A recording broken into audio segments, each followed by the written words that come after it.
Since we're in Byzantium, there's something I've been meaning to do. I haven't actually talked to my folks in a while. Shocking, right? Anyway, it's probably about time I paid them a visit. Given the dangerous life I lead, they've got to be worried sick. Whoa, let's calm down. I'm not asking for a favor or anything. I'm just suggesting we stop by. When we're in the neighborhood. See, I'm originally from Byzantium, born and raised. I know that probably comes as a big surprise. This is why I have to see them. They'll hardly recognize me. Reconnect is a strong word. And, I was thinking you'd come too. Great! And when we get there, draw out your rough edges a bit. If you've got an outfit you haven't washed in a while, maybe one with some bloodstains, wear that one. You're the boss. Anything else? What did I tell you? His down with the man shtick was just an act. No one who yammers that much means half of it.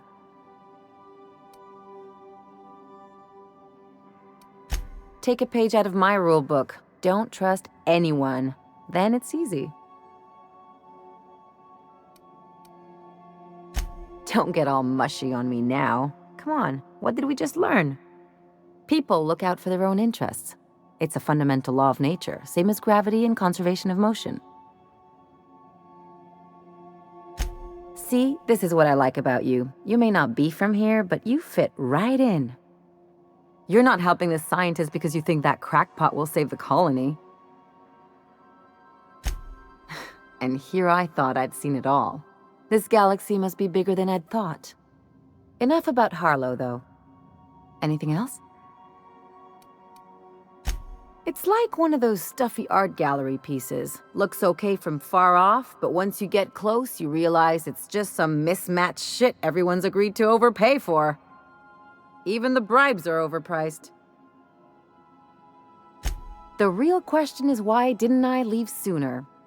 There's all these invisible rules, and everyone spends all their energy just trying not to break them. Call it what you want, it sucks. I was a top-tier surgeon, but I could hardly open a pack of gauze without 10 people signing off first. Now you see why I left. People call Byzantium the jewel of Halcyon, but really, it's just paste. Everything's polish and bureaucracy. Take a close look and you'll see it's deader than anywhere else in the colony. Don't trust anyone, don't touch anything, and whatever you do, don't show your teeth when you smile. What, like primals? Nah. People are extremely competitive about cosmetic dentistry. It can get ugly. That's what I've been saying. I sure hope you negotiated for a raise with this Phineas guy. Uh-huh. Sure. Everybody's got an angle. I'm just wondering what yours is.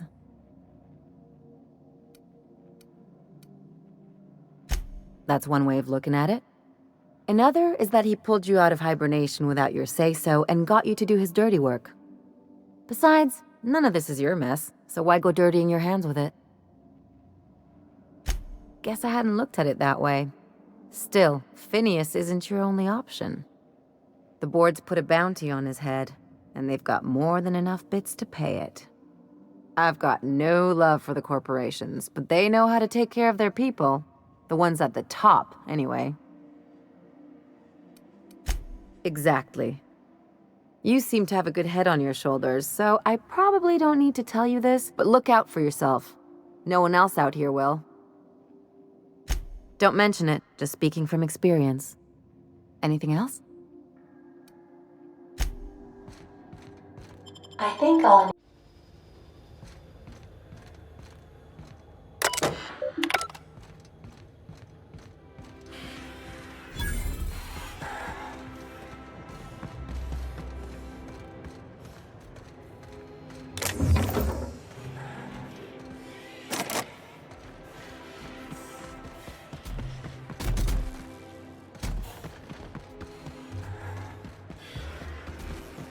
still tinkering with that?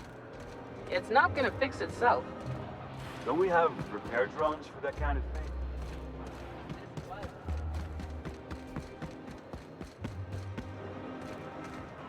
Do you mind? I'm meeting someone. Oh. You mean I'm supposed to be meeting you?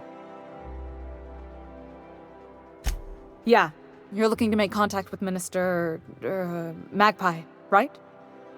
I should warn you, it won't be easy. He spends most of his time in his estate, which is heavily guarded. Afraid not. He almost never leaves his home, and his guards never leave him. Whoa, I'm not one of your B&E specialists. I just provide intelligence. Birds are kind of my specialty. Codenames, too. But I can give you some information. Some of the guards hang around Billingsley's House of Inebriation between shifts. House of Inebriation? Count me the hell in! Maybe you could do some reconnaissance there. You know, swipe a key while nobody's looking. Just remember, you didn't hear it from me. I've always been fascinated by birds. If you ever research Earth species, there are thousands of them, so colorful and distinct. All of them trying to eat you, I'd wager. The other thing about birds, though, is their environmental indicators.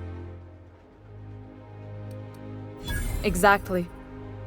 I started thinking about everything we see around Halcyon, and all the things we don't see. For starters, you rarely come across anyone living in Byzantium who wasn't born here, even though we get ships in all the time. Trust me, anyone with a lick of sense gets out of here as soon as possible. But most people don't. In fact, most people stay exactly where they start. Doesn't that seem strange to you? And then there's the way nothing gets fixed. There used to be a suggestion box around here. People would drop ideas in. Nothing ever came of them, of course. I mean, there's a shredder at the bottom of the box, so I don't know what you'd expect to happen. But one day the shredder broke. No one came to fix it, and since it wasn't working, we didn't have anywhere to file our complaints, so you can imagine how messy things got. At first, management put up an out-of-order sign, but that just seemed to worry people, like they were advertising something wasn't working. They eventually took the whole suggestion box sign down so that people didn't have any expectations about it. But they never fixed it, never replaced it. Doesn't that seem odd to you?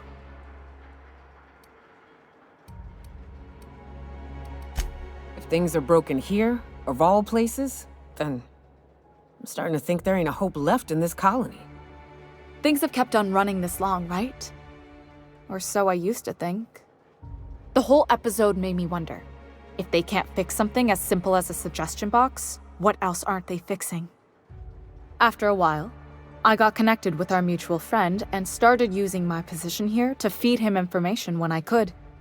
That's it, really.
Anticleon antibiotics. Take comfort in knowing that anything antibiotics cannot stop will probably kill you quickly.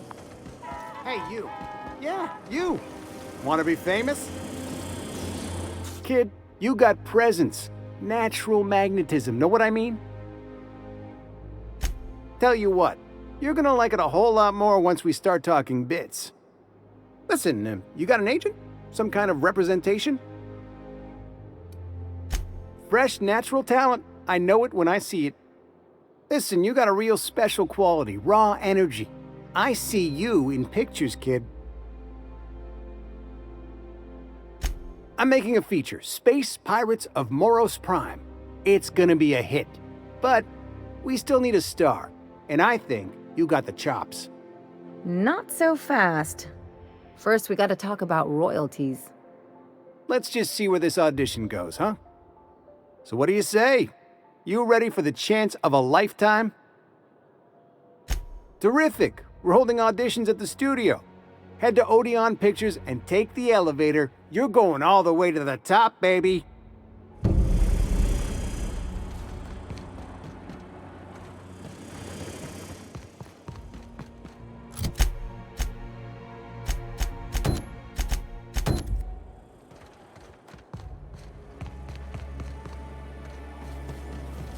Try Anticleon. According to local legend, if you walk around the orrery 3 times, your corporate rival will die of a paper cut. Decadence ain't gonna save you when beasts chew through the walls. CNP Borston Baked Beans. When you need to eat and run, Borston Baked Beans is the only one.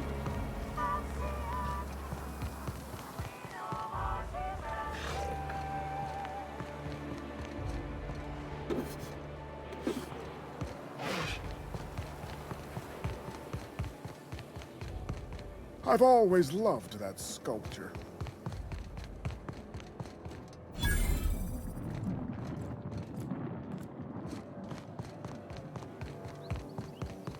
I love Byzantium.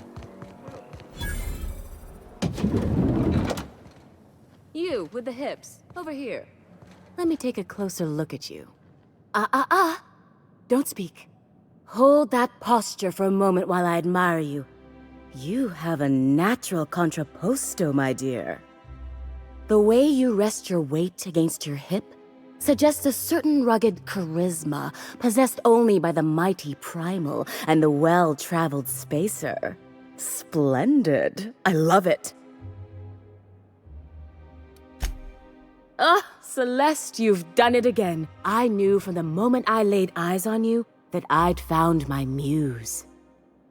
I'm Celeste Jolicoeur, and you, my dear, are exactly what Byzantium needs.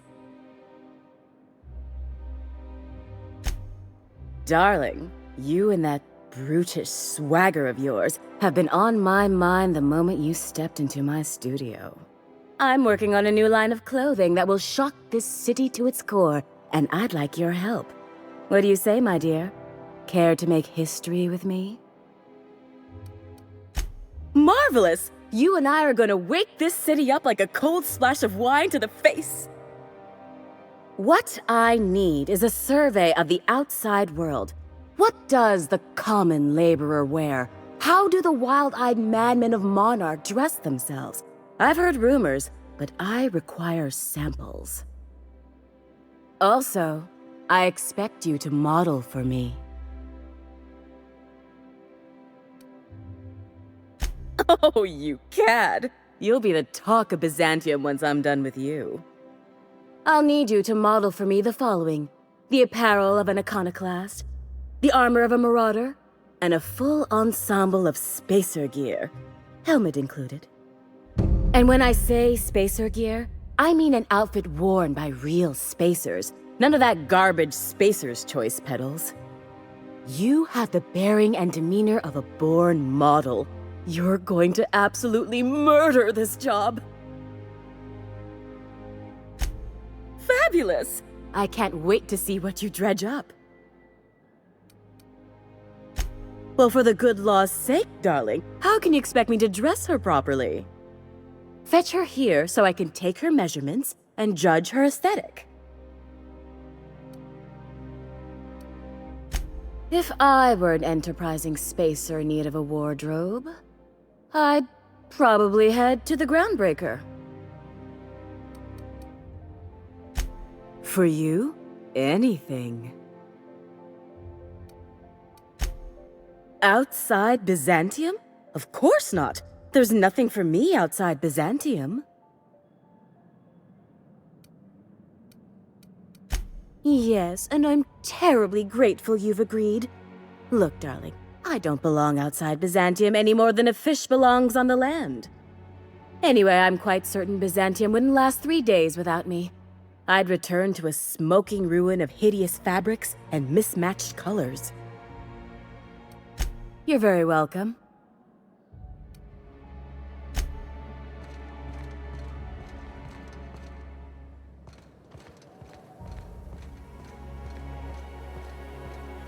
Remember that stranger I saw in the square? The one with what must have been a T and L red. Rather well.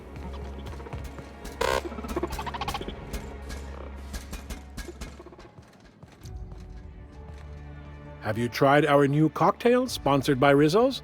1 part purple spectrum vodka, 1 part artificial tomato-like substitute juice. We call it a Blue Bloody Mary. Oh, by all means, ask away. Maverick Johnston's about to release his new picture. From what I hear, they've already started shooting. I don't believe in work. Work is for auto mechanicals and lower classes. By auto mechanicals, of course. Byzantium's fleet of mechanical servitors are programmed to simulate a labor force, but without all the unsightly workers milling about. We all have our roles in society. I like to think of myself as an entrepreneur. This drinking establishment is my investment.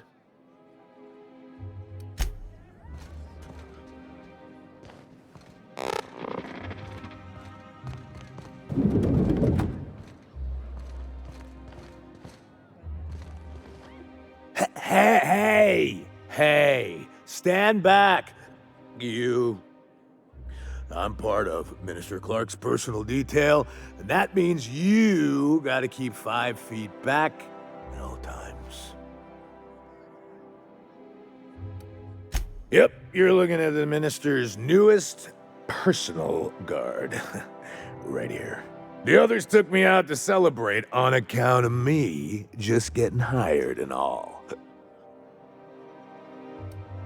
Oh, he's, medium height with, like, medium colored hair and, like, a kind of a medium face.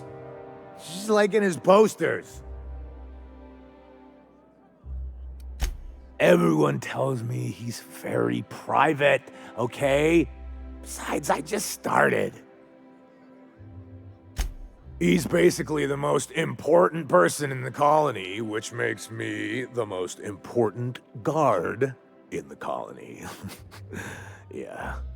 That means I got a key to the minister's estate, my own personal UDL-issued shotgun. They don't give those out to just anyone. That's right. Not just anyone is allowed to have a key to Minister Clark's residence. It's all so very high level. That's a great idea! I'll have a Spectrum vodka. Here's to me. Hey, you're really great. Have I told you that? We should be friends. Wow, listen to me. I'm soaked. I should probably slow down before I'm face down on the tile somewhere. Who am I kidding? I could have another. You got another?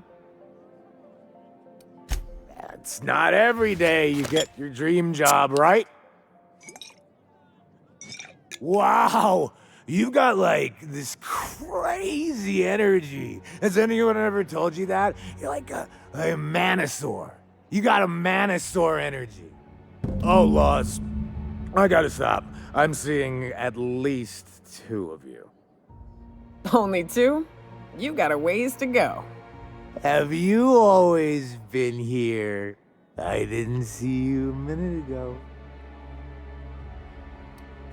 I really shouldn't. I'll have the worst hangover tomorrow if I don't stop. Nonsense. You've got another in you. Doctor's orders. Guess I can't argue with that. Ugh. Was that one supposed to taste like Purpleberry Crunch? Or am I just tasting breakfast? I don't feel so good. I think I'm gonna be sick.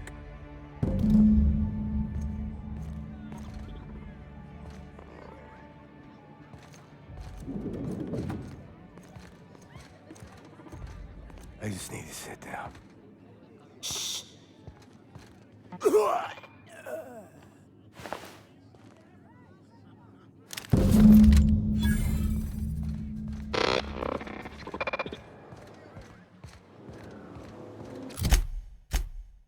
Citizens, today marks a monumentous occasion in the course of Halcyon history. After a deep and thorough examination of our budget, and predictive models, we are publishing our yearly... I shipped with a merc who had a gun like yours, Nyoka. He polished it, sang to it, slept with it. Not like that, as far as I know. Sounds like he had himself a discerning palate. Where are you going with this? He couldn't hit the broadside of an assault cruiser, hence the tin shredder. Wouldn't be the first man I met bearing compensation for his lack of skill. I'm on my legally allotted break. Really, I'm supposed to be here.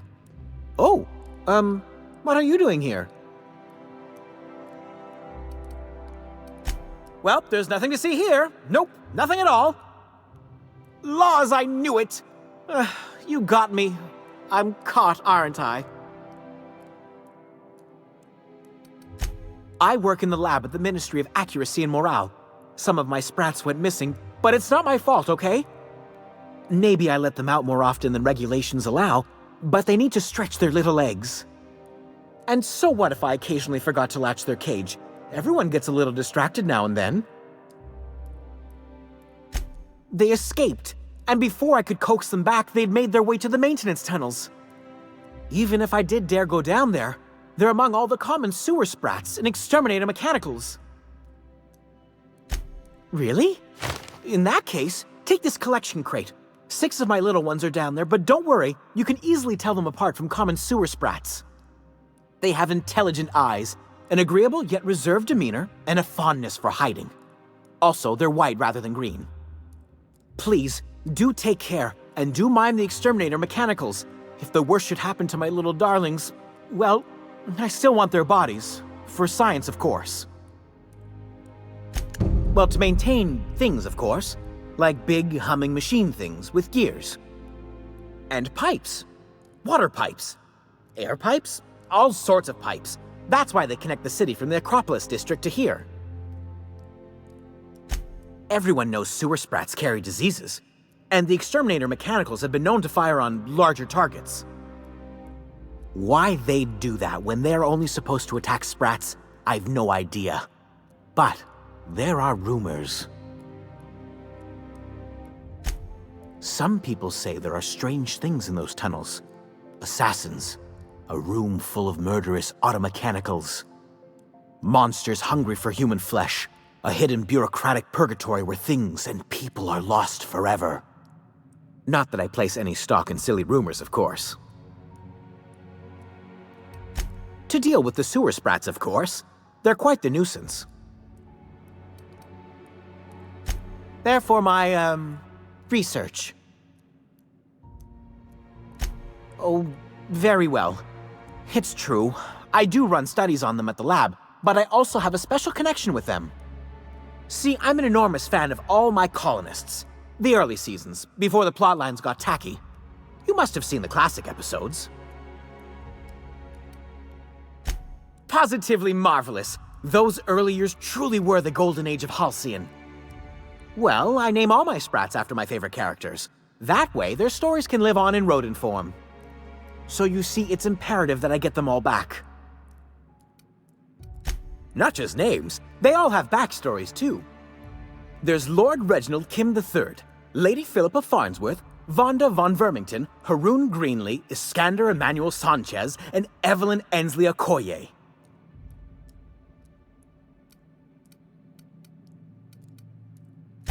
Something else? I still am. After all, I'm a person of very little influence and only middling prospects. No one does favors for free. But I must say, I'm far too distressed to think critically about your suspiciously kind offer.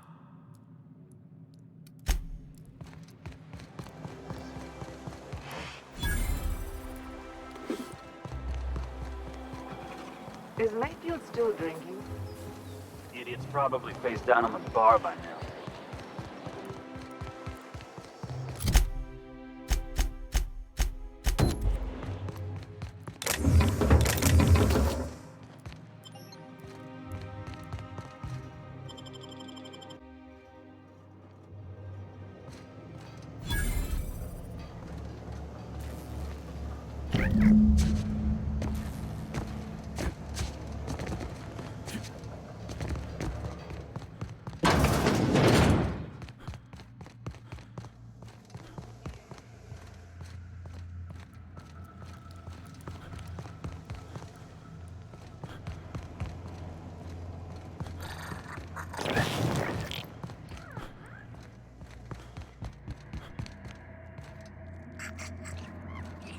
Exiting security enforcement. Searching. Unexpected. Nice one.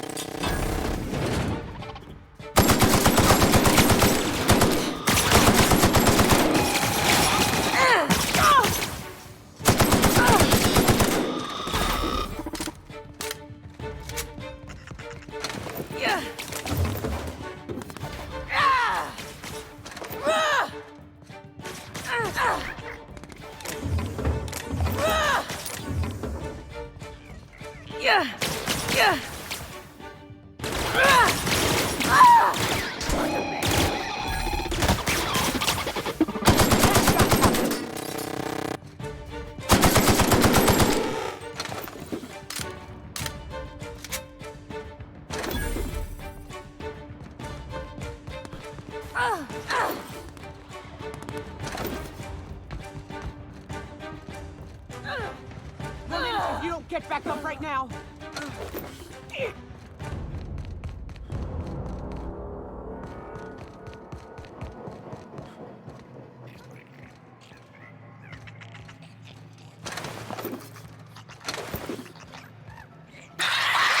They got the drop on us.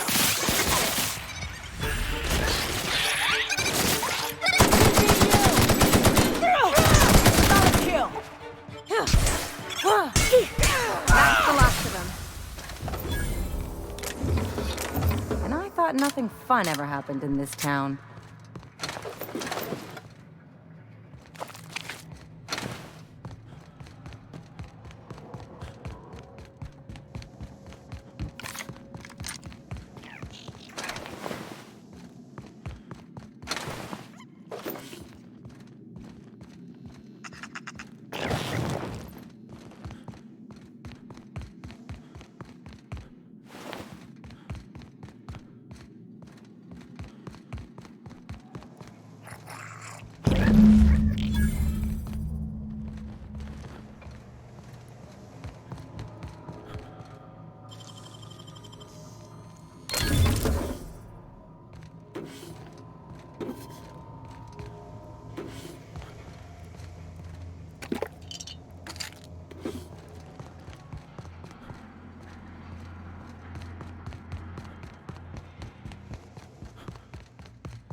Any luck finding my sprats?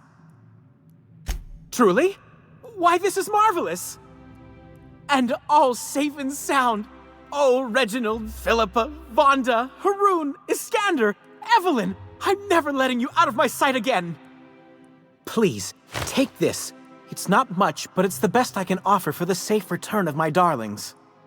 Now, I've got to get back to the lab before my supervisor logs my absence.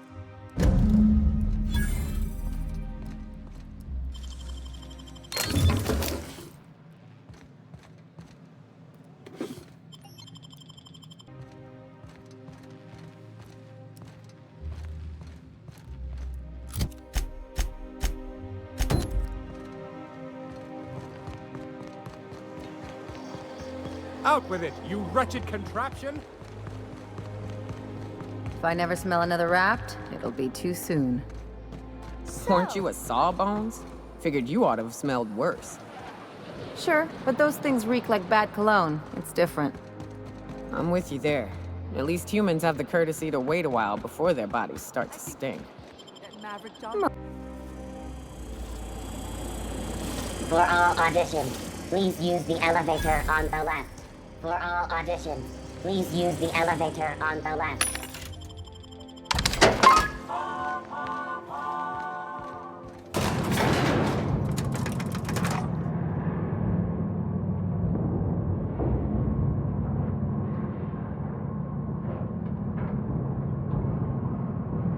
My cousin's in pictures. That business makes piracy look civil.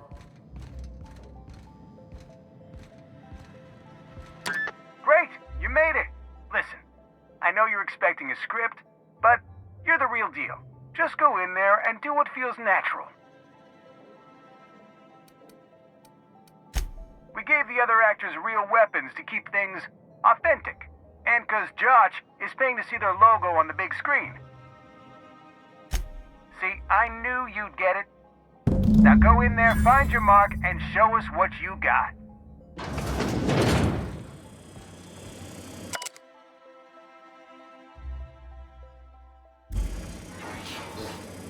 Well, well. Here to stop us at last, Captain Steele? You're too late. All of this settlement CNP Hungry Time food pills, same nutritional value, but now with added filler, are ours. With their patented stomach stuffing effects and baseline vitamin content, we will be nigh unstoppable. They are?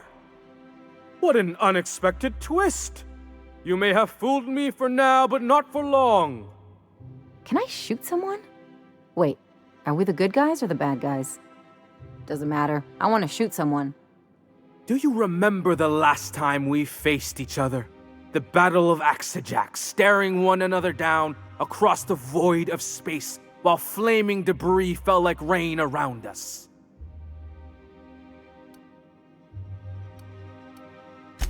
Oh, I'm sorry, am I not giving the scene enough energy for you? I had you surrounded and outgunned, but you overcame my superior numbers with tactical thinking and a Hammersmith limited edition grenade launcher.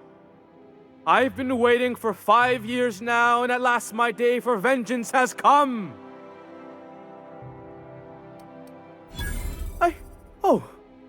I just got chills. But still, you'll not stop me now. This what passes for entertainment around here? They ought to try tossing back a Spectrum Red and going rapt hunting. Someone's bound to lose an eye. It'll be a riot. Hey, no one told me we were giving critics an early look. I gotta focus, okay? I have this whole port wired with sub-micro energon transistors.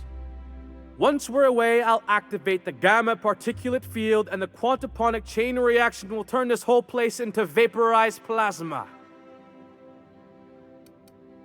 And I spent 3 hours learning how to pronounce them. I hope you've paid your burial fees and signed your personal death and dismemberment waivers because this is the end for you.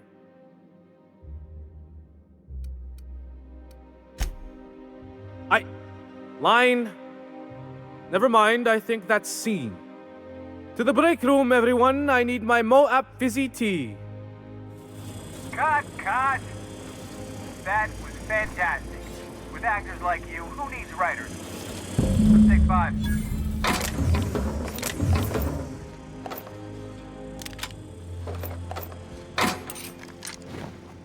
There's my star. Walk and talk with me.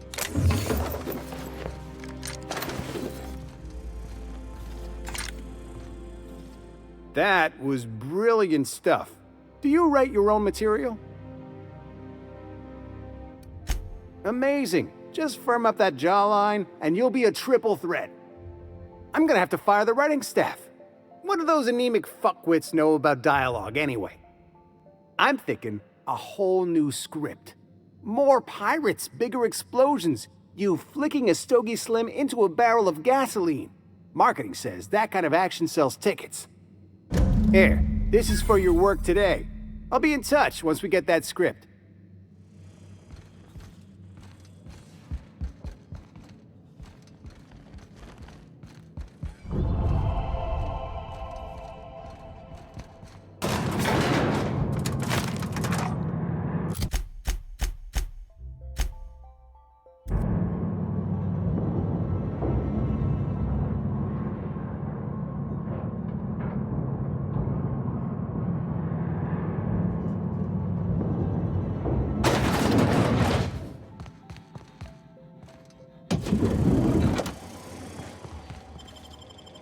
Rizzo's Purple Berry Don't Crunch. you think we Sugar gel ought to flakes, go Purple inside? berry flavored power nuggets. You grew up in Byzantium, right?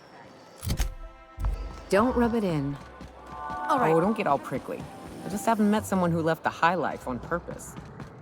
I'm from there, but I'm not really from there, if you follow.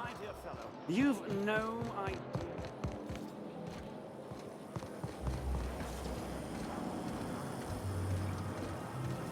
Spacer's Choice 2-hour energy brew.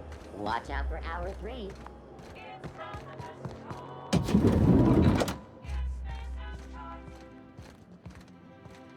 Looking for weapons? You've come to the right place. Every Byzantine needs high-quality armaments, and you won't find better anywhere else. Why? To defend their property, of course. 50-Bit says he's got a heart on right now. Byzantium is the best of what Halcyon has to offer. It's up to us to protect it. Marauders, dissidents, especially large sprats. One never knows what threat might arise. Oh, please. From what I've seen of this city, a rusty nail is the most hazardous peril you've ever suffered. The point is to be adequately prepared, and good preparation is a powerful deterrent. Only because we make it so. It is only the fear of the well-armed Byzantine that keeps the rabble at bay. One can never be too well-armed. Who knows when the hordes may hurl themselves at our gates?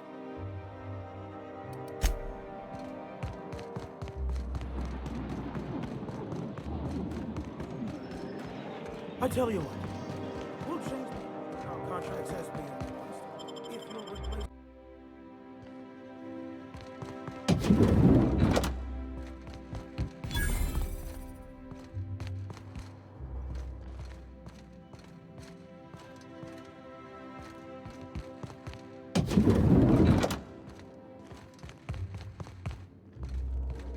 Welcome to the Bureau of Exploration. Well, you're obviously not from around here. I don't believe I've ever seen visitors in the Bureau before, come to think of it. If you were from around here, you'd probably be off enjoying yourself in Prosperity Plaza, not poking around the Bureau. Alonso Vallejos. Extraordinarily pleased to make your acquaintance, and so on and so forth. I'm currently operating a sightseeing tour of sorts. Think of it as a guided journey across Halcyon.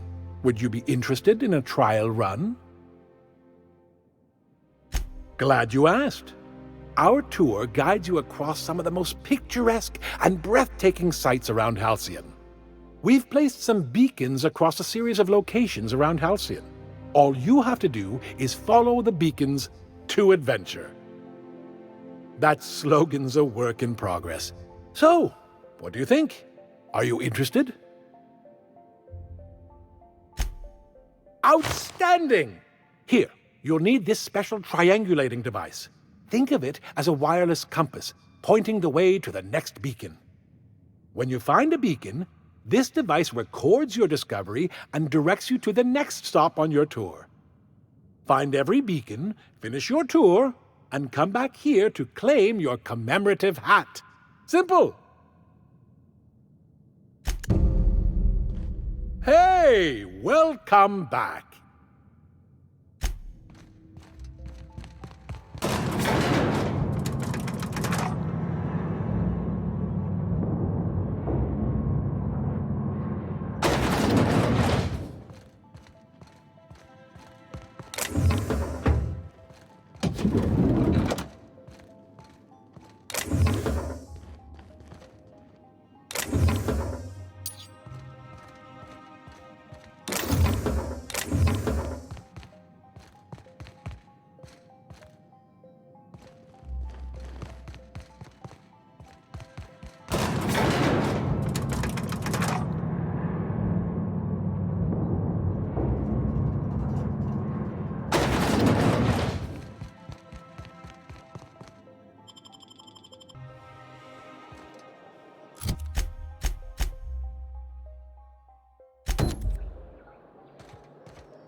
You, sir, are a Spacer's choice. It's not the best choice, it's the Spacer's choice. It's not the best choice, it's Spacer's choice.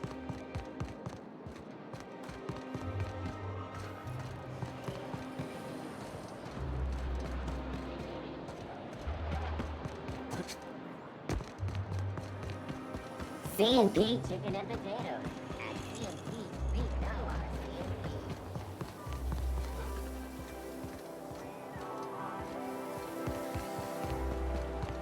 If Hortense yells at me about vagrants one more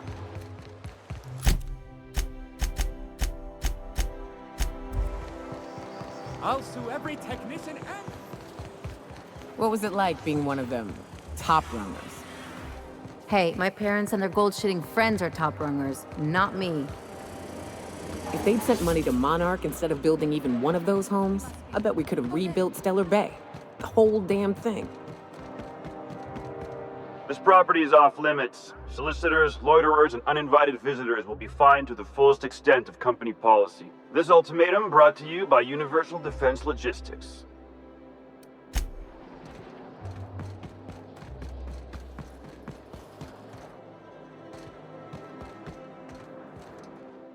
How splendid.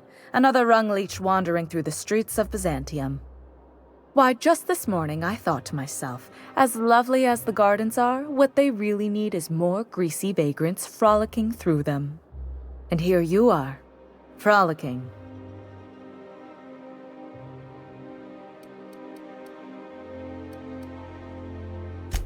Well, you should bottle it and sell it to Auntie Cleo's. I'm sure it would make an excellent repellent. Honestly, what is the board thinking letting so many of your ilk into the city proper? It's madness. I earned my place here, just like everyone else. My grandfather was the CIO at Tile, you see. I just told you. My grandfather made millions of bits as CIO, and I earned them from him. Of course it is. Wealth is the most visible, objective measure of success. And success isn't given to you, it's earned. My grandfather taught me that. If you have wealth, you're successful, and if you're successful, you must have earned it. Honestly, it's a simple concept. Chief Idea Officer. He came up with all the best ideas for their products. You know the font they use for Stogie Slims? That was him. Well, he described the idea of it to their font development team, then picked it from a list of choices, but that's basically the same thing. It was a very long list. Let's see. He picked the colors they included in rainbow chips. No one else wanted purple, but he insisted. Everyone loves the purple ones. And you know how the Cosmic Smokes logo has an eye in the middle of a heptagon? He said that one came to him in a dream. He was a true visionary, so far ahead of his time. You're welcome. Now, do we have any further business, or are you just here for the repartee? What's wrong? It erodes the very pillars of our society. Merit, decorum, personal hygiene. This city is meant for us, the system's finest. We earned its luxuries. But now we are overrun with the unworthy and the ungrateful, and this early retirement nonsense is making it even worse. Oh, do spare me your petty judgment. It's beneath me. Millions and millions of bits beneath me. By simply winning a lottery, those early retirees get an exclusive district of Byzantium to themselves. No one else is even allowed to go there. Tell me, how is that fair? Only if I win it. It's not right. I deserve to see any district I please. Why, if it weren't guarded, I'd... You know, you look like you've been shot at before. What say I hire you to investigate this travesty, and you get paid to do so?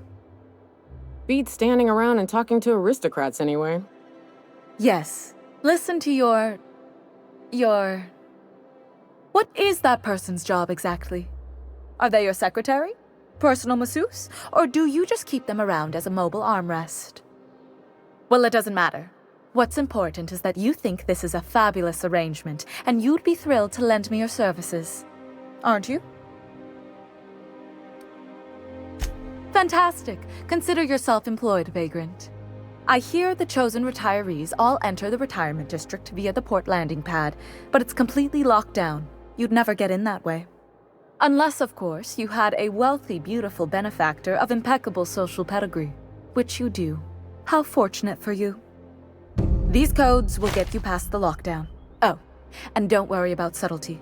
I don't care how you deal with security, just correct this injustice at all costs. The same way anyone gets anything here, of course. I made friends with the right people. Bits might earn you a place in Byzantium, but that means everyone here has little need for more of them. For favors like this, you need to spend... let's call it social capital.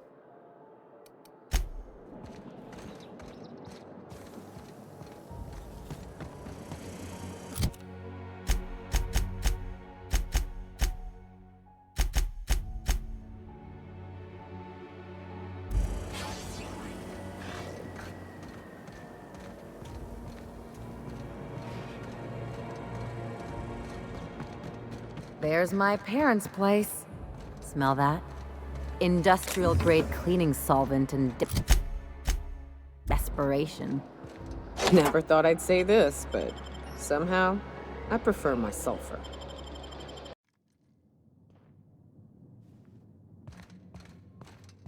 This reminds me of... Oh, never mind.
That's top-of-the-line equipment.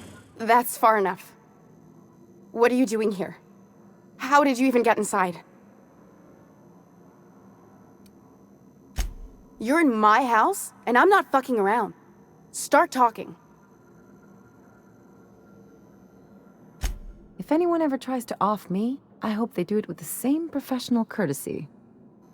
Hagen. I've never heard of her. Is she from the board? Damn it. I knew this would happen. This is utter nonsense. I've never even been to Groundbreaker.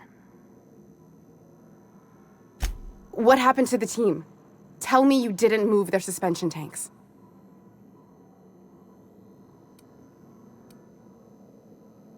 Small consolation. My team, the finest minds of their generation, reduced to salvage. We were trying to prove that the colony could survive the crisis bearing down on us. What are you doing, Doctor? This information is beyond classified. You can write me up in your report. It hardly matters. I'm researching a new way to feed the colony. The crops we transplanted from Earth don't give us the nutrients we need. Our colonists might not realize it yet, but they're starving. Our produce might get us through the day, but we're getting weaker as a species, and sicker. The food we grow here barely sustains human life. The colony won't last under these conditions. So, the board let me approach the problem from a different angle. I believed that I could adapt humans to live on Halcyon's terms. That I could change us. Give us the ability to derive sustenance from the nutrients the food does have.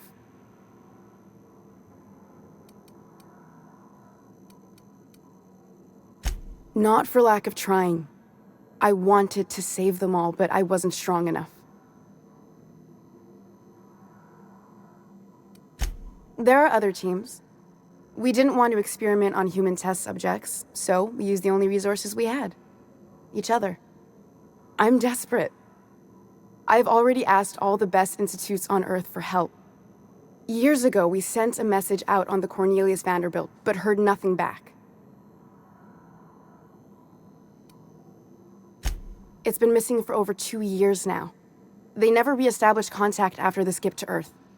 Of course, the board is keeping that under wraps. Imagine losing something with that many guns on it. That ain't a shock. Board folks will lie to their own mothers if it preserves their paychecks. The board is uneasy about letting the colony know, seeing as half of their military force vanished without a trace.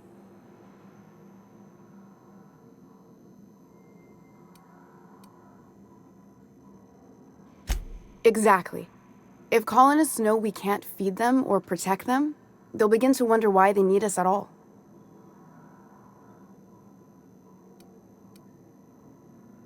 You came to kill me. I assume that's still on the table. Please don't. If I die, there's no one who can reproduce our work. Every sacrifice will have been for nothing. And we'll be no closer to a solution that feeds the colony.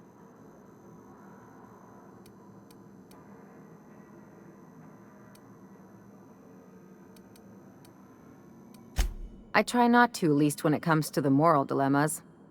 Lilia Hagen's a useful ally to have, but I'll back you up either way. Everything I did was for the good of the colony. Consider that.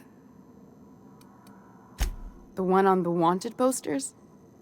They say he's an anarchist. A madman, a butcher. I'll do it. Doctor! What choice do I have, Commander?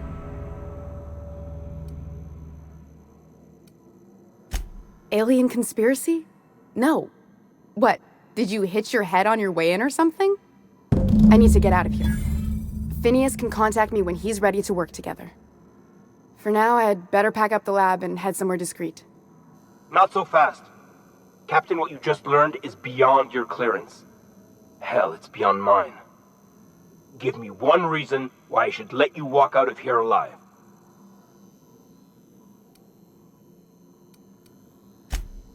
That'll do, sucker.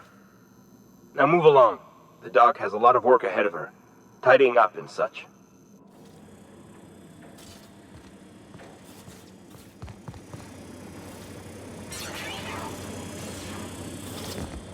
I hope Dr. Wells has the resources to handle this project.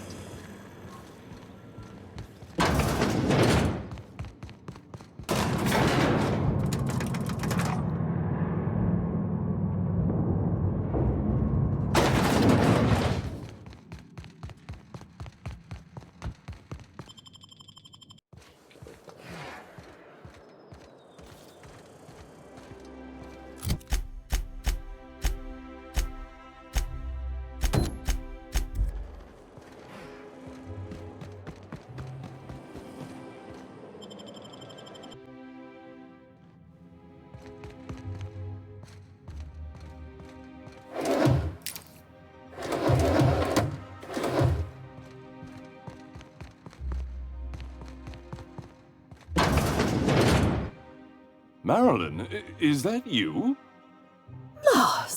We certainly didn't expect to see you like this. And I didn't expect you to renew your marriage contract. But we're all full of surprises today, aren't we? Speaking of surprises, you should meet my new friend. We've been running around the system for a while now, stirring up all sorts of trouble.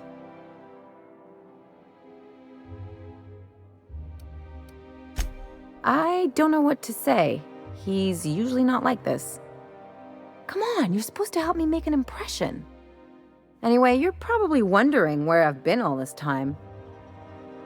Not exactly. The last few years have been a bloody haze. You wouldn't believe the messes we've gotten ourselves into. Right?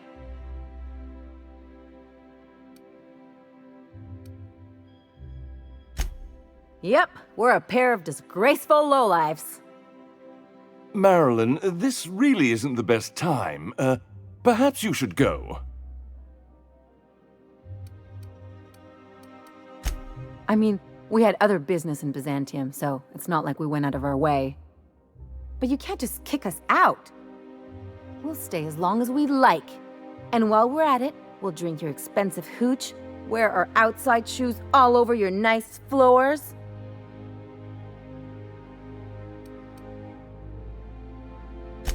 Just a second. You had the floors redone with real Terran marble? Since when can you afford that? That's what we've been trying to tell you, dear, but you must understand, we hadn't heard from you in ages. We thought you were dead.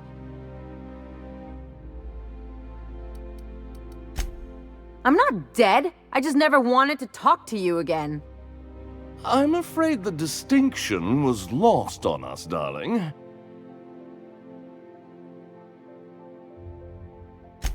We only did what any grieving parents in our position would do. We collected on your life insurance policy. And the payouts have been rather, substantial. You what?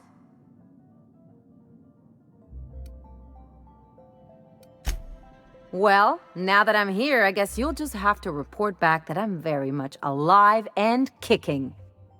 It's not that simple. For one thing, we'd have to cut back on so many necessities.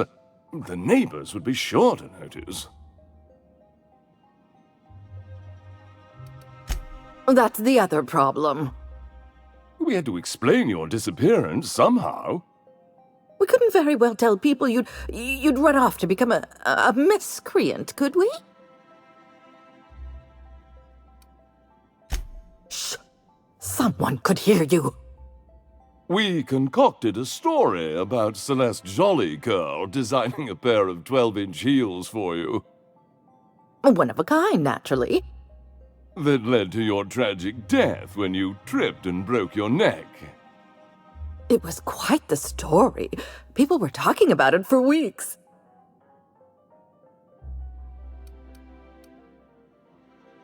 Hey! You're supposed to be on my side! Couldn't you have at least made up a better story? Something with pirates or raptidons? And what are you gonna do now that we're here? Yes, about that. We were just about to ask you to, leave. Quietly, if you don't mind. She hasn't changed a bit, I see. That's it? You just want us to disappear now? Marilyn, please. Don't cause a scene. Let's just get out of here, Captain. Fine. I'm gone. Forever this time.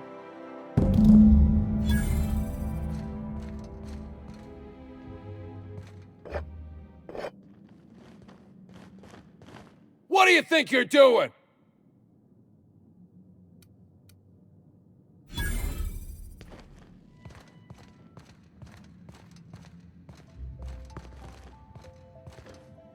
Let's talk outside.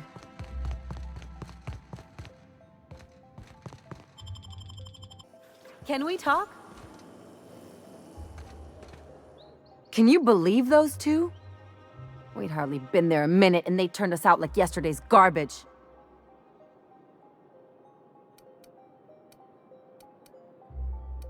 I wanted them to get upset. I just thought it would play out differently. They'd both be sitting there watching one of their vapid aetherwave dramas, and then we'd walk in. Mother would drop her mock apple cider, and the glass would shatter all over their overpriced marble. Father would tear off his glasses and blink open-mouthed. I'd have a great one-liner in the tube. I was thinking either, the leather's fake but the scars are real, or, oops, did I just track awesome onto your rug? Yeah, I'm gonna use that one day. Now, getting back to my story. Father would throw his hands up, because this would be just like me, to come back and make a big scene. Then Mother would do the old, "You had us worried sick." Her eyes would be red and she'd have her fist in front of her mouth to stifle a sob. I'm not hurt. I'm outraged. Affronted, even. I just didn't want to get booted out of the house I grew up in like that. It's embarrassing, you know. And I've got a reputation to maintain. I'm used to rough situations. Like when someone loads your pistol with blanks and strands you in a Marauder moonbase, or traps you in an airlock with an angry mantis worm.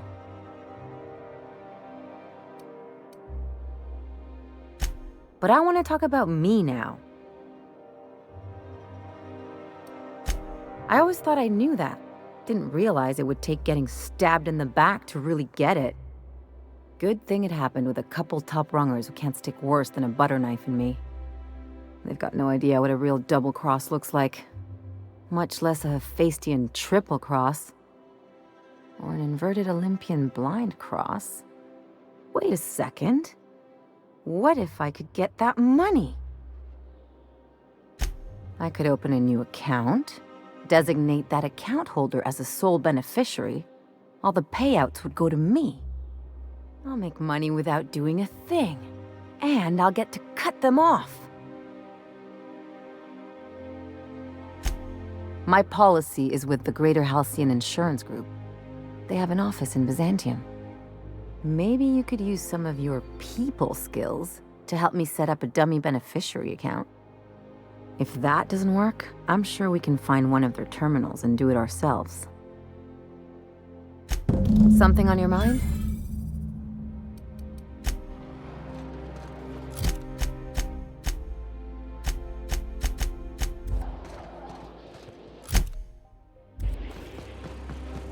I ever tell you about this one patient? One had her eyebrows moved up and the tip of her nose raised. What? Why? Was she trying to disguise herself? She on the run or something? So she'd always be looking down on everyone. You are making that up. Making stuff up is work. This is real. Spacer's Choice dehydrated water tablets. Just add air. Now available in carbonated.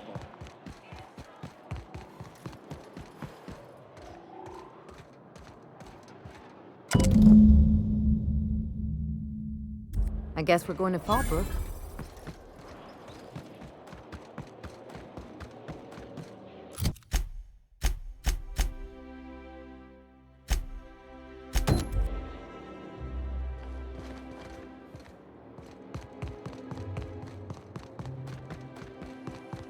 I only wish they weren't showing so many Spacer's Choice.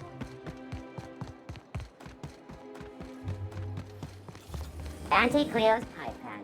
All of the benefits down there, of smoking a in your real ship. pipe, none of the messy.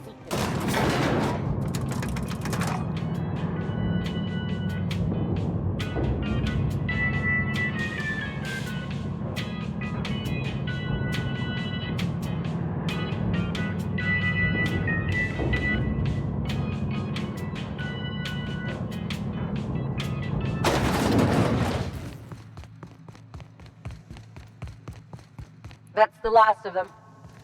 Finally. Is it just me, or...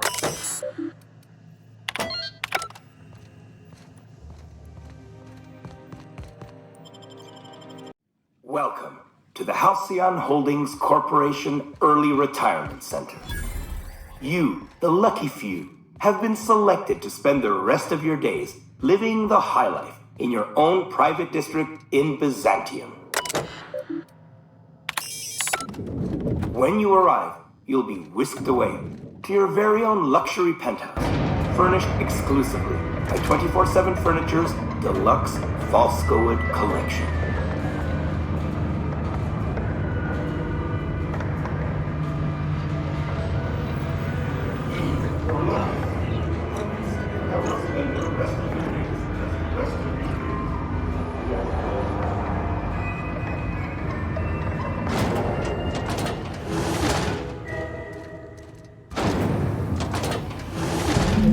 Elevator go back up.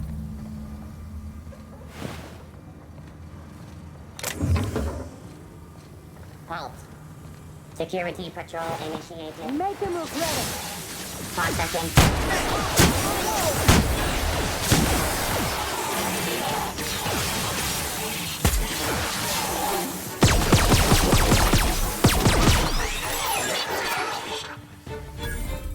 Beginning security Practicing this.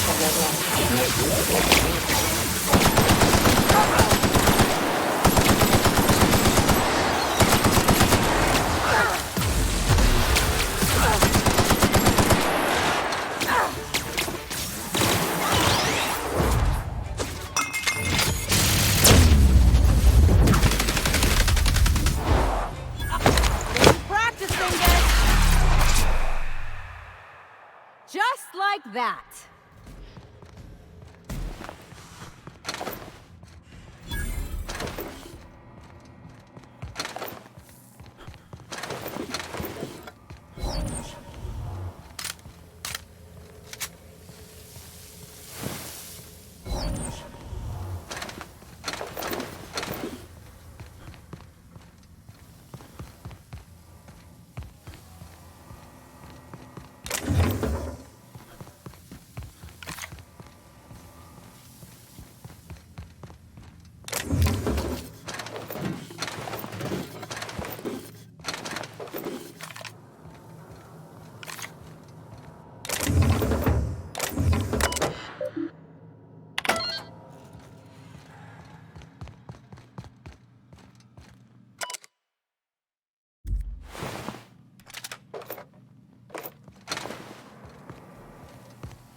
Invest.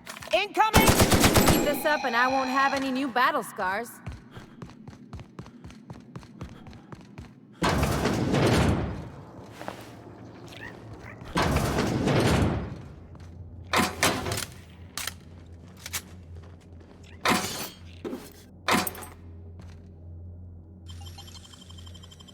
They can't keep us out.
Oh, for the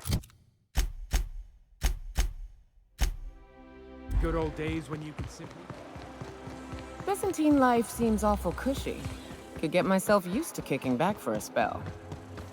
It's all paperwork, ass-kissing, and stuffy parties where everyone eats too much.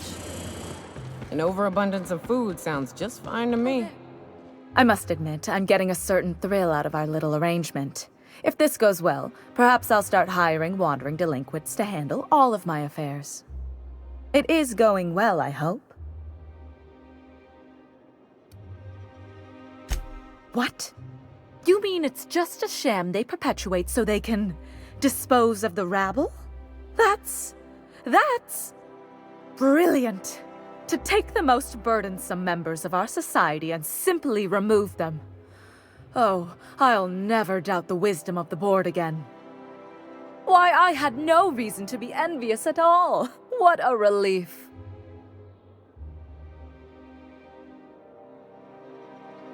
And how else would I react? A vagrant such as yourself couldn't possibly appreciate the emotional burden this news has lifted from my shoulders. But regardless of your ignorance, I promised you a fee for your services, so a fee you shall have.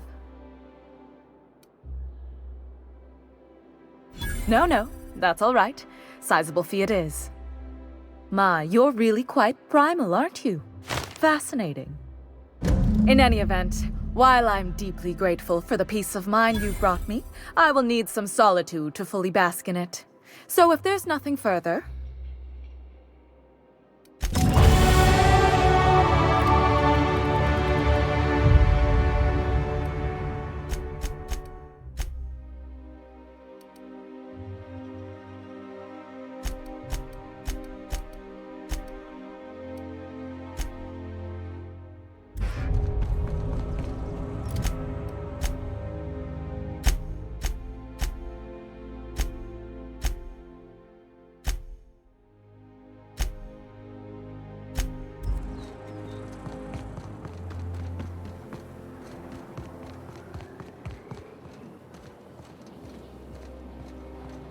The Acropolis district is off limits.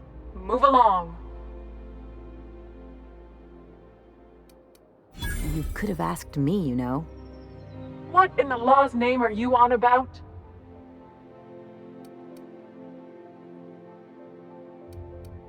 Sure.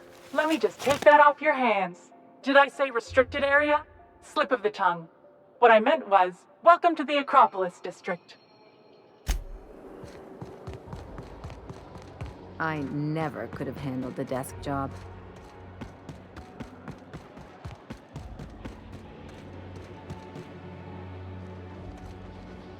Sorry. Shouldn't talk. Not without signing a waiver.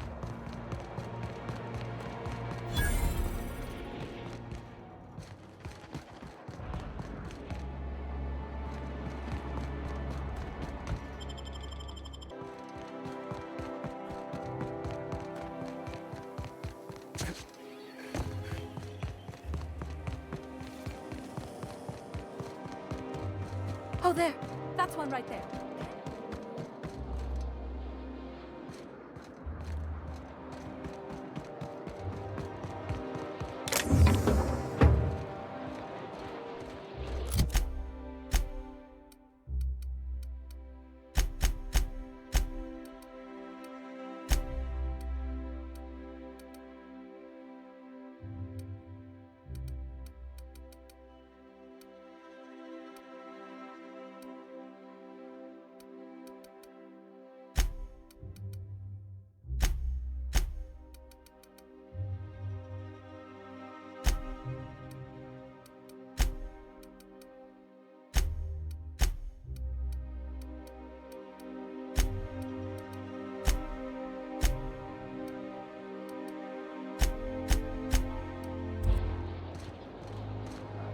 There's nothing to see here. Move along. Chasing us off already? This feels familiar. Ma'am, please don't cause a scene. I want you to know I'm holding back for your sake. Do you have any actual business here, or... That's funny. The minister isn't expecting visitors, and you don't much look like one of those couriers from HPS. Minister Clark's a private man. and you're asking too many questions.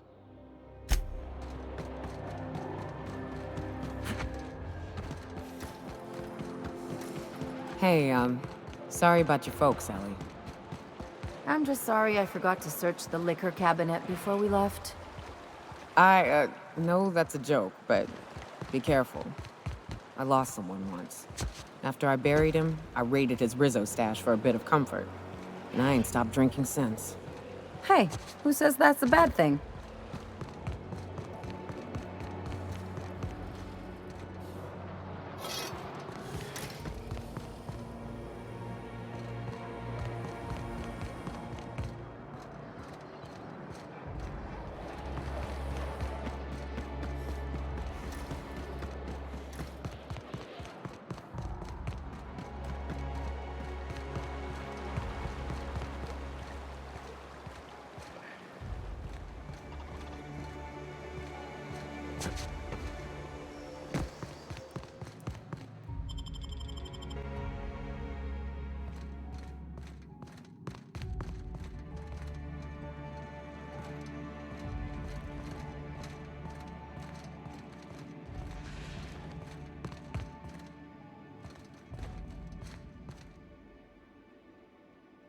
How may I be of assistance? We do, in fact, have a parcel here for a Mr. Clark, Minister. You're not an official member of the Halcyon Parcel Service Team. That means you'll have to sign a release form. Oh, I'd have to submit a request for a release form, and then wait for a receipt for my request of a release form. Then you'd have to make an appointment. Couldn't say. We've got a backlog, and I'm planning on retiring in the next 35 years, but I could give my successor a memo on your behalf. You're welcome to lodge a complaint in our suggestion box. Actually, no. We're still waiting on our delivery of a new suggestion box. Why do you need to know? You know, that is an absolutely sound and sensible line of reasoning, and I see your point clear as day. Here's your parcel to be delivered to Mr. Clark, Minister. Law speed.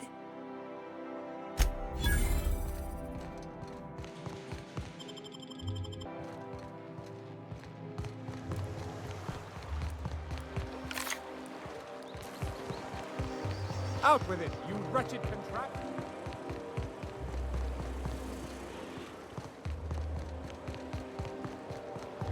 I'll sue every technician and employee who's ever touched this damned device! Don't they know who I am?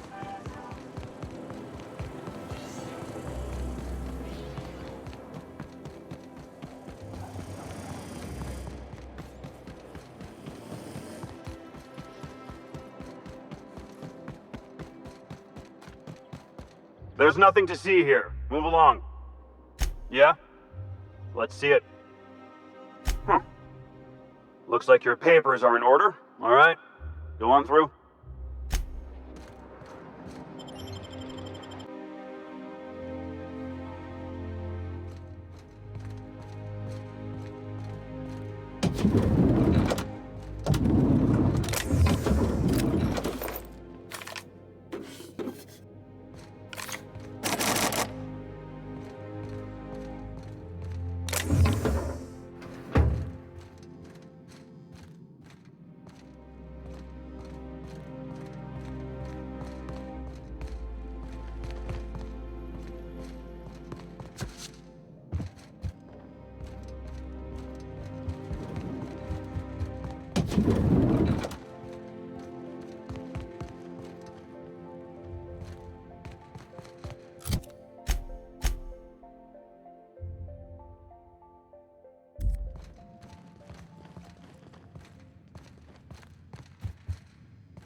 How did you get in here?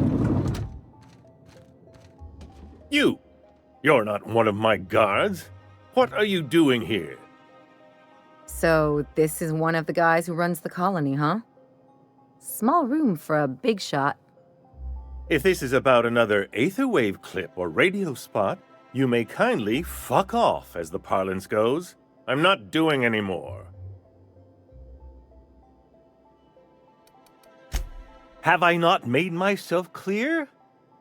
Slowly and loudly, Aloysius, that's the only way these morons understand anything. I said, you may tell Charles to go fuck himself.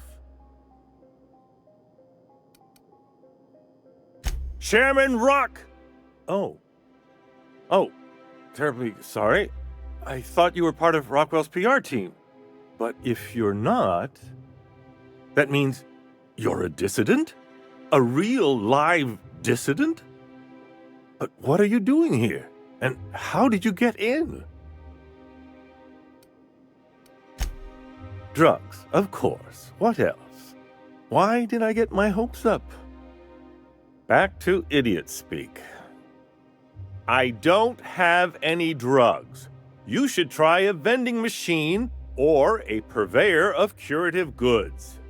I don't know if our chemicals are here, but this guy is definitely not. Will that be all, then?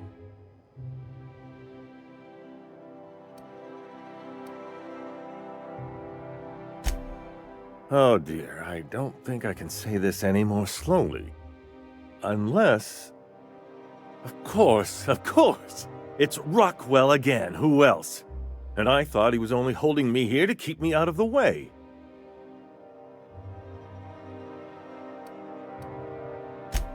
You are a quick study, indeed. I've long suspected Rockwell of transacting business in my name, but this proves it. Yeah, sure, it's always someone else who ordered the hookers and energizing ointment. Please, this is important. Whatever it is that brought you here, Rockwell's the one behind it. How should I know? I've been under house arrest for years. But there is a way to find out, and perhaps to set things right. Whatever Rockwell's doing, he'll be doing it from the HHC headquarters. Your best lead is to look for details in his office. This colony's problems have always seemed to trickle down from the top. If we're set on fixing Halcyon, that's as good a place as any to start. Exactly. And fix it we must. We really gonna do this? Getting involved is a messy business, and it rarely pays. This is about more than bits. This is about the survival of the colony. If you don't help, who will? Why, this is starting to sound like an issue of Dissident Hunter. Via the Acropolis District, of course. That's where the most important corporate and government facilities are. But only board employees are allowed into the district. There's a heavily guarded checkpoint just down the street. There might be a route through the maintenance tunnels, but I'm afraid I don't know specifics. Most people avoid the area for obvious reasons. When you reach the HHC building, this access card should get you up to the executive suites, where the chairman's office and what used to be my office are. Oh, I haven't been allowed up there in years. I shudder to think what Rockwell's done with the place. A gilded minibar, perhaps? A personal theater. The man has too much money and too little sense. The board's lackeys are none too bright. I simply claimed I'd lost it and hid it somewhere no one would think to look. I merely hid it in a book. No one reads anything longer than a few pages around here. There are a few advantages to dealing with imbeciles. Wait! Rockwell has one of the only terminals capable of transmitting to the Earthbound message drone. This is our chance. Please, take this and transmit it from his office. Rockwell hasn't given me any messages from Earth for years. He's desperate to keep me out of contact with the Earth Directorate. But they need to know what's happening here. What isn't on it is the real question. I've gathered meeting minutes, internal messages, sustainability reports, and more. all exposing the corruption and mismanagement plaguing Halcyon. Once the rest of the Earth Directorate sees it, they'll have to send help. You're awful trusting for a guy who's been locked in his own house for years. The Earth Directorate is our best hope. Even Rockwell's resources are no match. And it is hardly in their interest to let Halcyon crash. Perhaps there is hope after all. And now I entrust it to you. Good luck, and trust no one in the Acropolis District.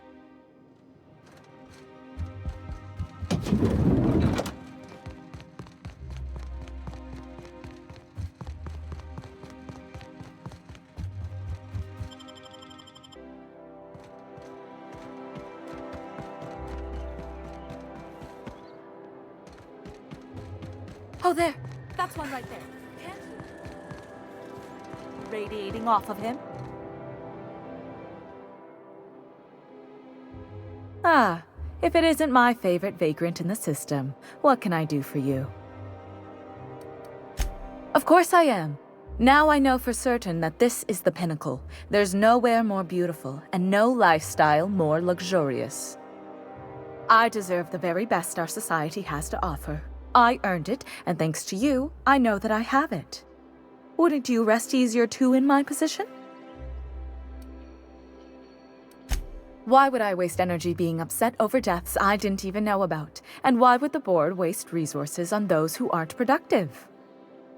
Now, do we have any further business, or are you just here for the repartee?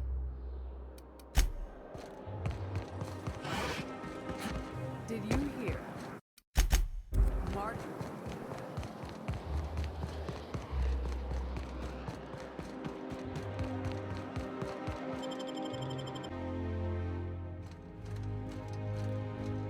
Today's greeting is brought to you by Auntie Cleo, a subsidiary of Polway Pharmaceuticals.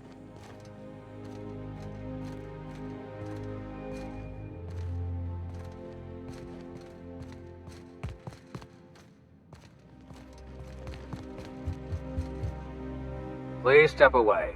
This entry is for high-priority HHC business only. Huh. I didn't realize we were still using those iridescent stickers. But this looks right.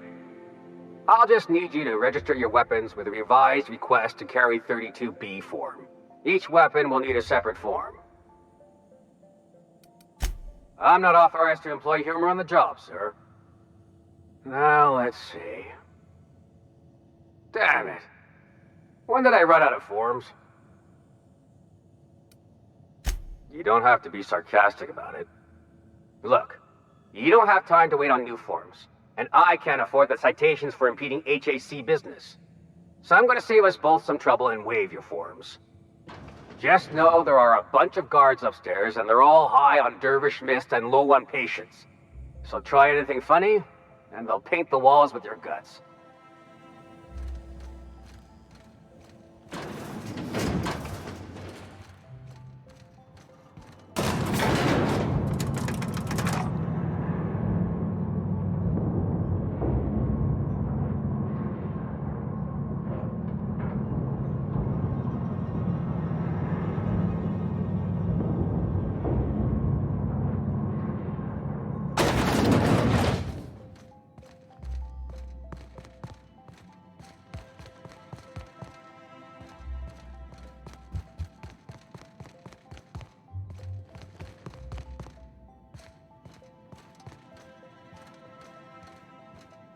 I understand you're Maverick Johnston's new star.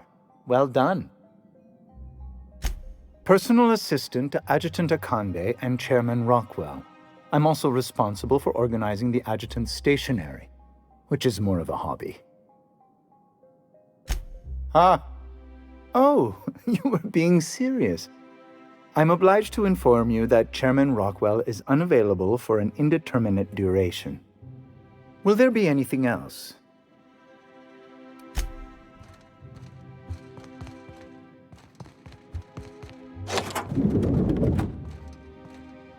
Excuse me, just a moment. I beg your pardon, Minister Clark's former office is currently closed to solicitors. What? Oh dear. Thank you for reminding me. I can't stand the thought of someone else's hands touching my custom letterheads.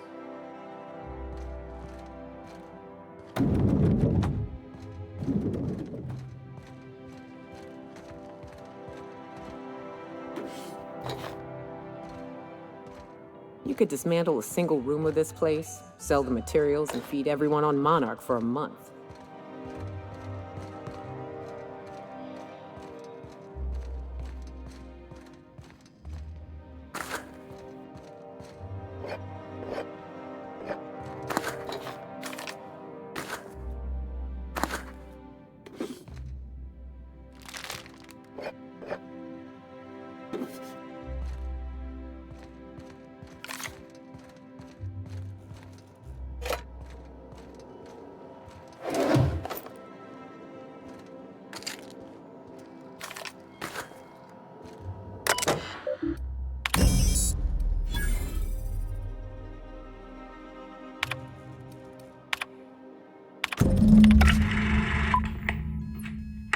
Good afternoon.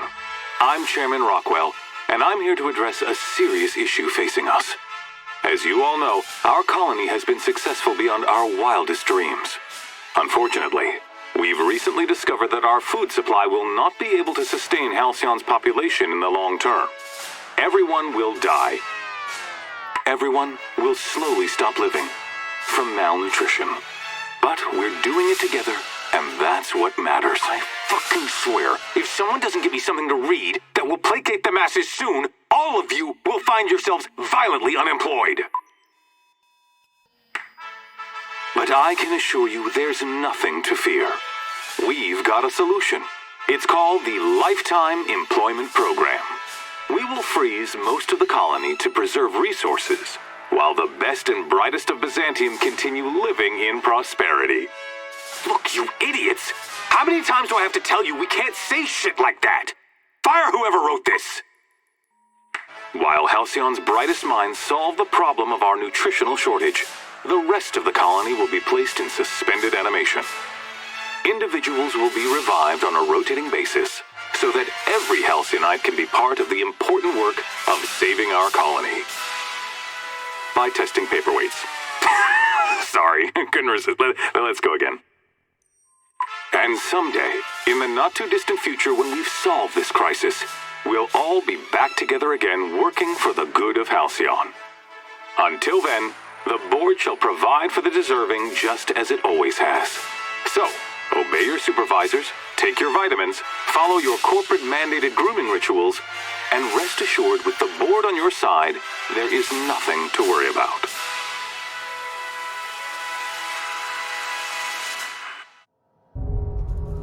Guess the whole colony's up a creek.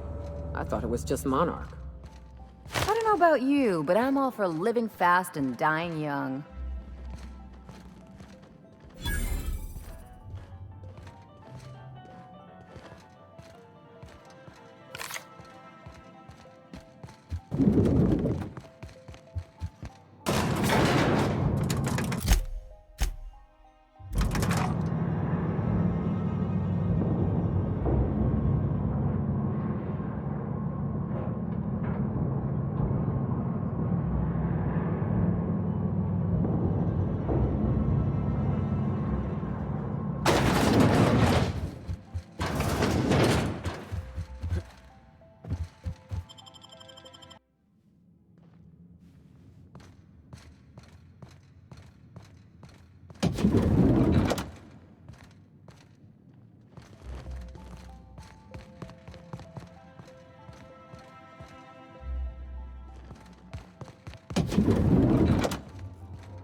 Sorry, I'm kinda in the middle of something.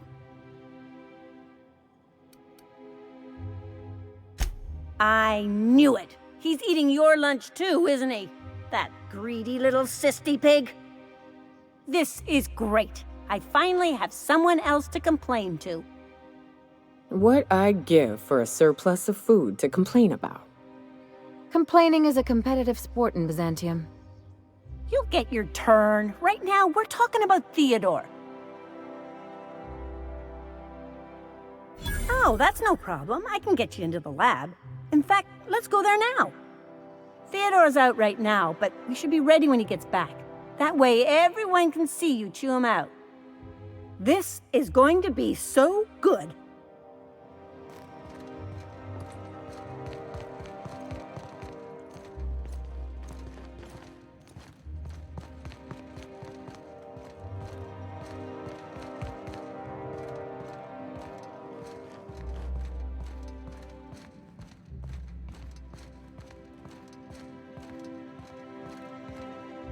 Not so fast.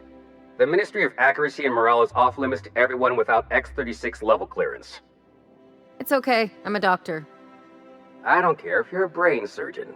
If you don't work here, or for Chairman Rockwell himself, you're not getting in. Worth a try. You'd be surprised how often that works.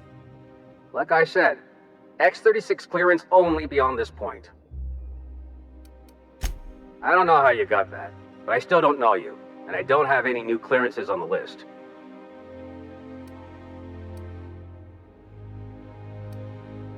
What are you talking about? There's no such thing. What? There's no way. I'm cleared to know about all clearances. I mean, I've gotta be, right?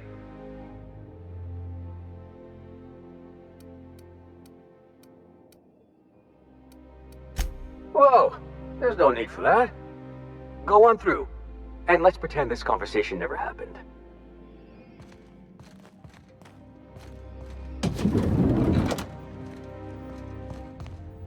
Hold, I need a favor. Think you could let my friend through just this once? After all, you still owe me. Fine, but I don't want to hear anything about the catch-up packet incident ever again.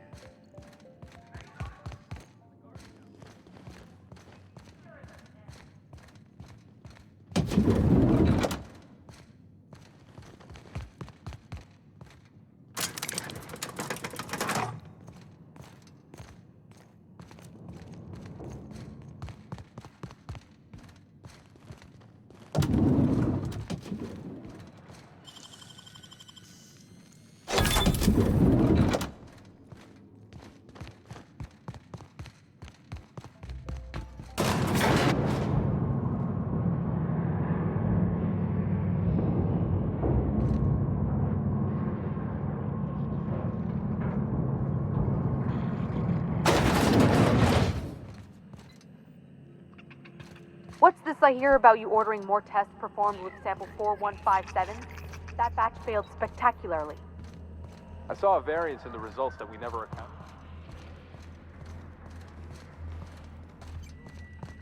for. 0.3% difference.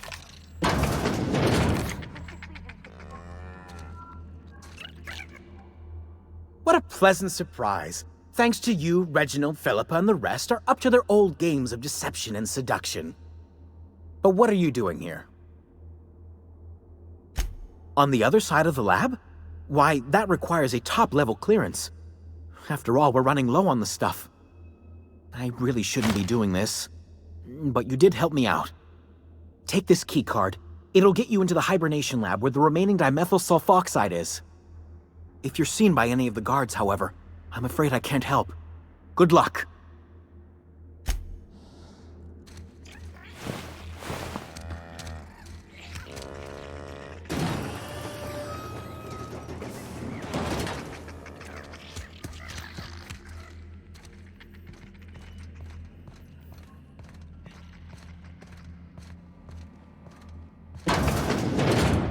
Let the record show that Subject 23K's cause of death is cerebral vascular...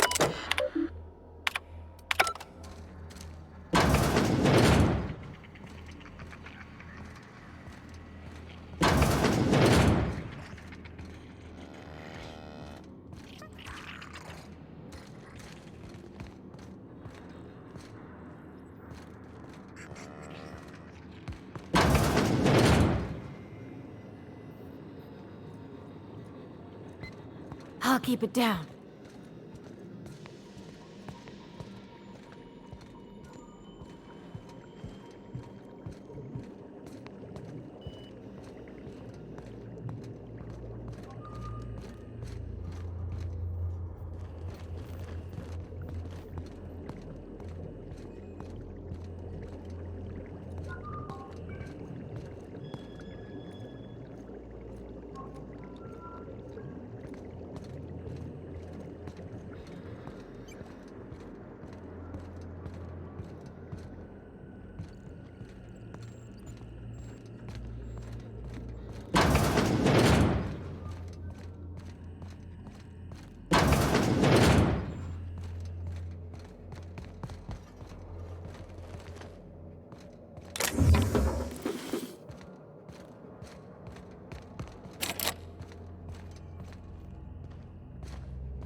I think we can both agree that Rizzo's Knock You Out Bar. A CCN 76 milk chocolate bar with caramel and pea-free nuts in it. It's time for My dear fellow, you've no idea how our production has suffered.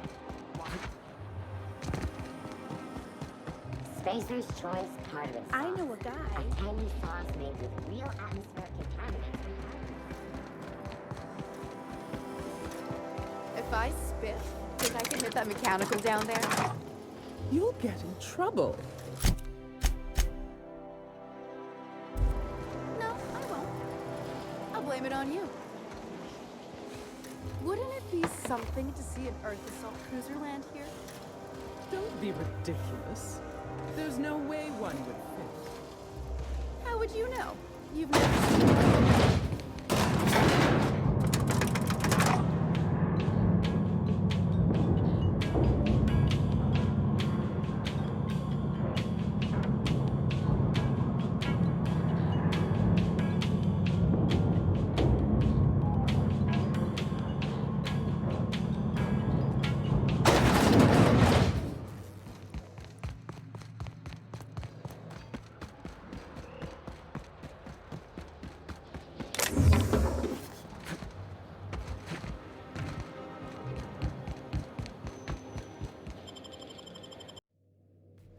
Some crew members are causing a disturbance on the ship.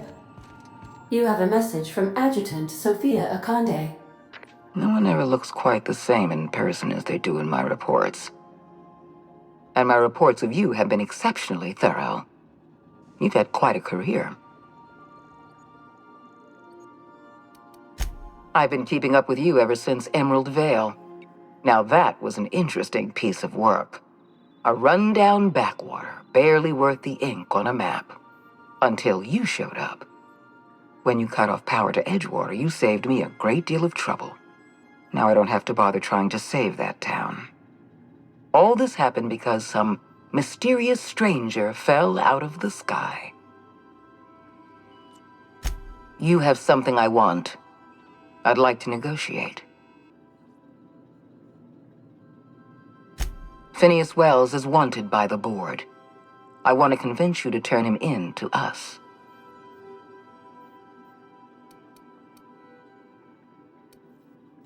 He has a litany of charges against him. Vandalism, illegal experimentation, sedition. I could go on. Wells is a dangerous madman.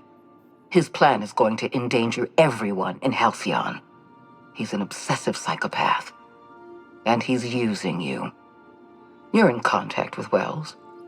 I want you to send us a tracing signal from his communication terminal.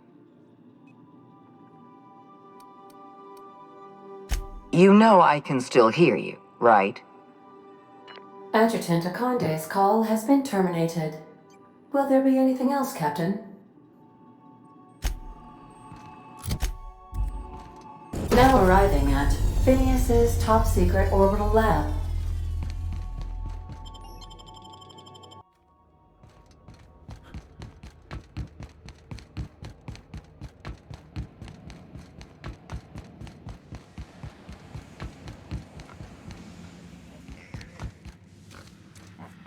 I've kept myself busy in your absence, optimized my formula. I'm now confident I can revive the remaining colonists. All I need now is the dimethyl sulfoxide. I'll take as much as you can give me.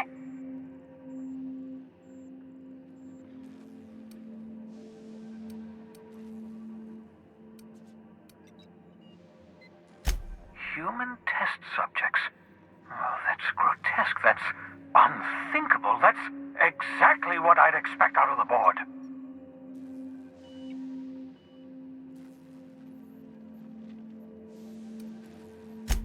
Thank you. You've brought me enough chemicals to get started, at least. I'm just sorry they came at the cost of human lives. Those poor people, they must have died in agony. What exactly was the board trying to accomplish?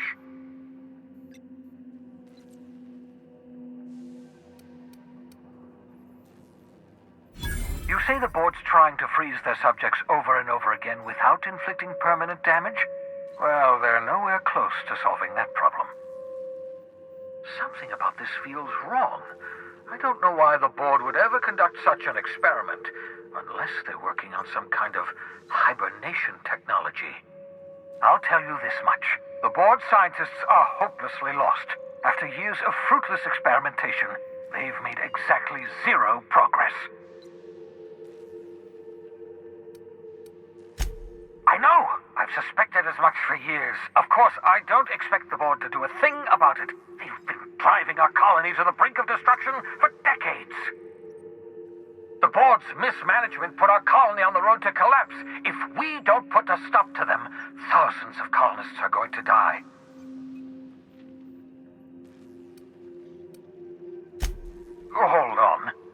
see if I understand this correctly.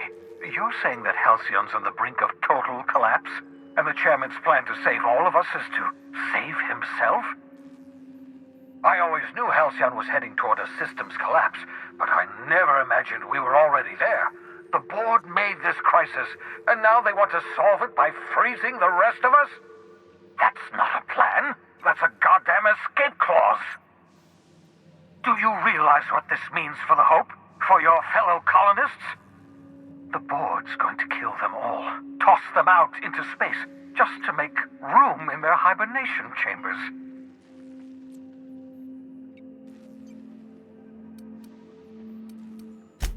Short of lining up every member of the board and shooting them in the back of the head. Do you know what's waiting for us on the Hope? Scientists, engineers, artists, the brightest minds Earth ever sent us, uncorrupted by the board. The board's going to dispose of them all and transform the Hope into a prison for the rest of us. They're likely on their way to the Hope as we speak. We need to get to those colonists before the board. I have enough chemicals to start reviving a few of them, but no easy way to get them off the Hope. All right, I've got it. We can't possibly take my lab and all my equipment to the Hope, yes? That would be insane, so we do the slightly less insane thing. We bring the Hope to us. Skip the entire ship across the distance of colony space, right next to my lab. Just wait until you hear the details. I haven't been this energized since the time I injected myself with raw cavanoid. If we link up the Hope to the Unreliable, then use your navigational computer to calculate a reasonably safe vector, we can skip the entire colony ship into the rings of Terra 2. You'll need to switch on the Hope's auxiliary power using the Unreliable. Then head to the bridge. Your navigational computer, Ada, should be able to activate the Hope's skip drive. Once you've skipped the Hope next to my lab, I'll have easy access to the frozen colonists. I can start reviving them immediately. I know you're wondering why I'm doing all this. Why I believe the people on the Hope are the answer to the colony's problems. The Hope is carrying some of humanity's most brilliant thinkers. Scientists, engineers, experts in their field. If we work together, we can still find a way to save Halcyon. The board would have us believe Halcyon is beyond saving. I choose to believe otherwise. If there's even the slightest chance we can save Halcyon from oblivion, then we have to take it. Certainly. How can I help? It wouldn't surprise me. When I pulled you out of the Hope, the board nearly intercepted me. I expect they stepped up security since my little act of larceny. Skip drives were never designed to be used within a system, but I skipped my ship across Halcyon when I rescued you, and that turned out fine, mostly. That is, I ruined my ship and nearly killed myself in the process, but the maneuver was well within acceptable margins of risk. You'll be fine. You'll be fine.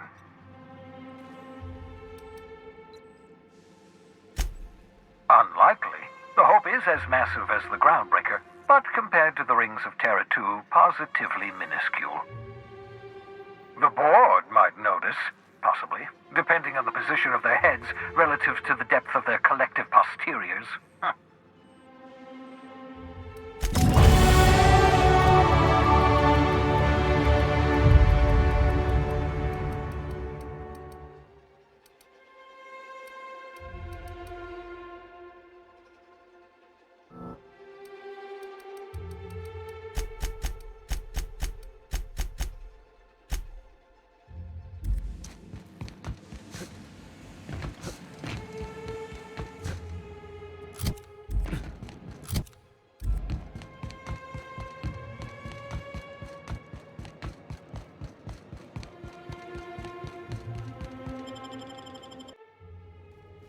Crew members Ellie and Max are engaged in a heated discussion in the kitchen.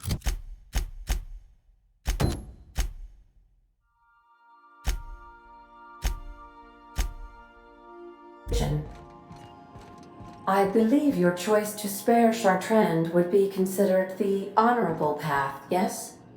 Sublight's money is inconsequential in the face of ethics. Destination reached. The Groundbreaker. Good luck, Captain.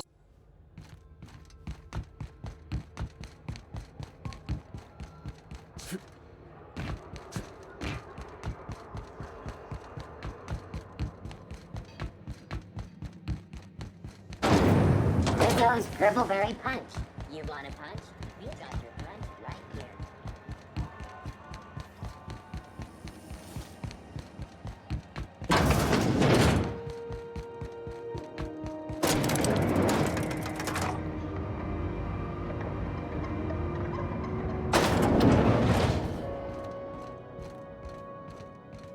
Is it done? Well, damn. Contractor grew a conscience. As your employer, I'm both angry and disappointed. I'll add that to your file. Technically, I owe you an exit interview. Care to justify your betrayal of our species, or are we finished here? You're awfully quick to trust someone who offed her colleagues and called it a good start. Out of my office. We're done. I like her, Captain.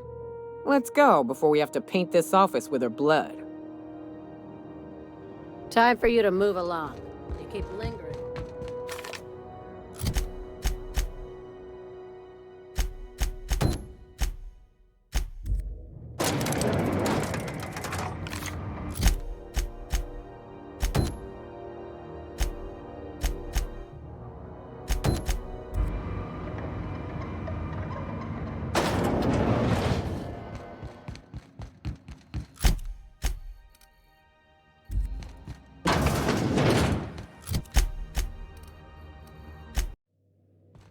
Crew report. Bioka is drunk. Surprise. We're now in orbit above Fallbrook, Captain.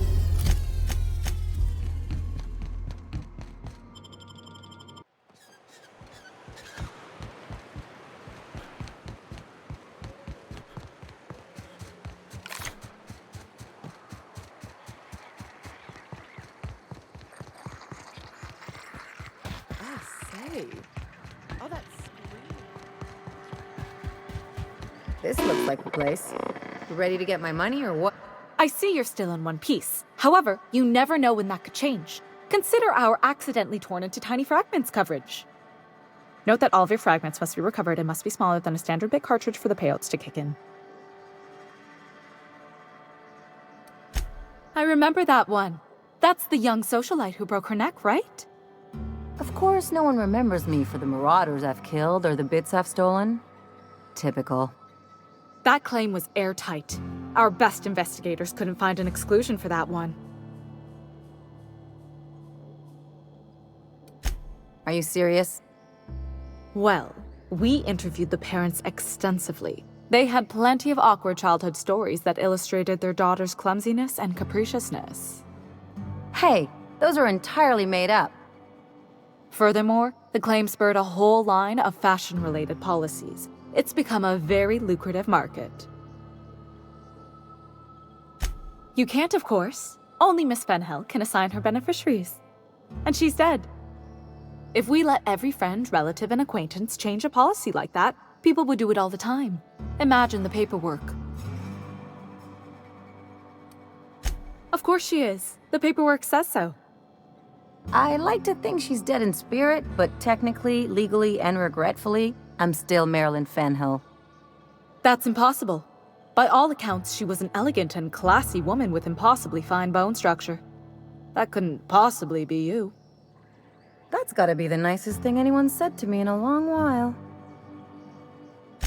Oh, you mean hypothetically? Well, hypothetically, you'd access the terminal in the back room that contains data on all our policies. And you'd theoretically add the beneficiary of your choice. But you wouldn't actually do that, of course. That would be fraud. Please, my policy only covers paper cuts and wrist strain. Very well, I'll do it. But then you've got to go.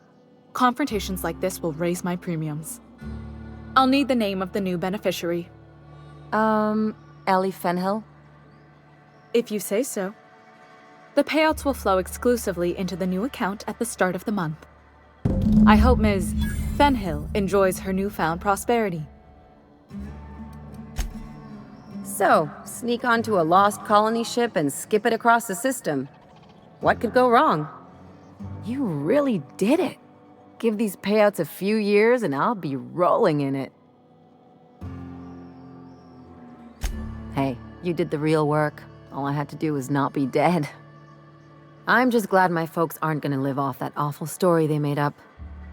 Maybe now they'll have to go back to real jobs. Come on, I thought we were celebrating. You want me to think about the future? You talk like someone who likes lists. Maybe you haven't noticed, but you can't even count on a bribe making it into the right pocket. What's the point of planning for anything around here? Hate to say it, but Halcyon's already there. Anyway, enough of that. You did a job for me, so here's your fee. Don't make it weird. Even you've got to be in it for the money now and then. Why else would you go through all this trouble? You sure? Because my kind of friends will pick your pocket clean while they're getting hammered with you.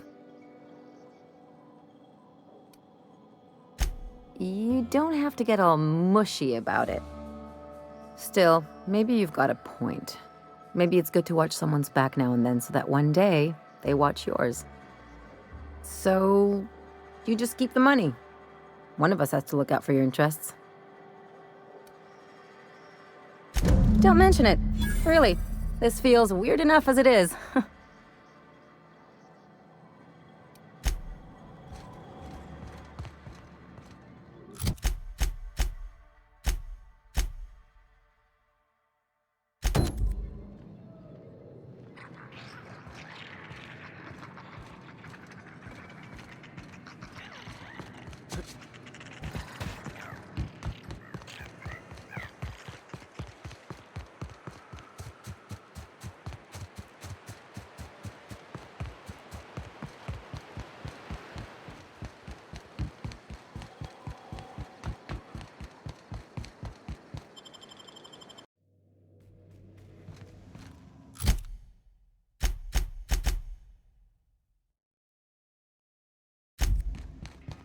I understand we have decided to continue supporting the outlaw scientist, Dr. Phineas Wells. We are now in orbit above Byzantium, Captain.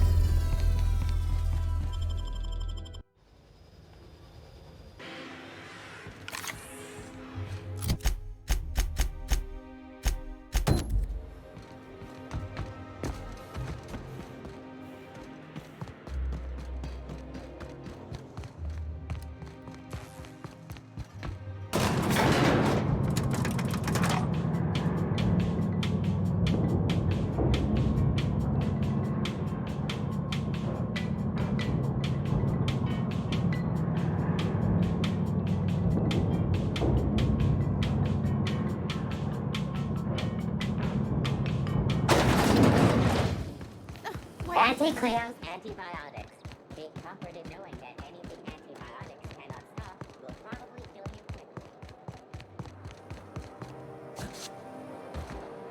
quickly. Welcome, intrepid adventurer, to Prosperity Plaza, where the shops never close. Now, make your way to the bustling region of Emerald Vale. Prepare to be dazzled by the Vale's breathtaking lava flows. Rated the third most impressive in Halcyon.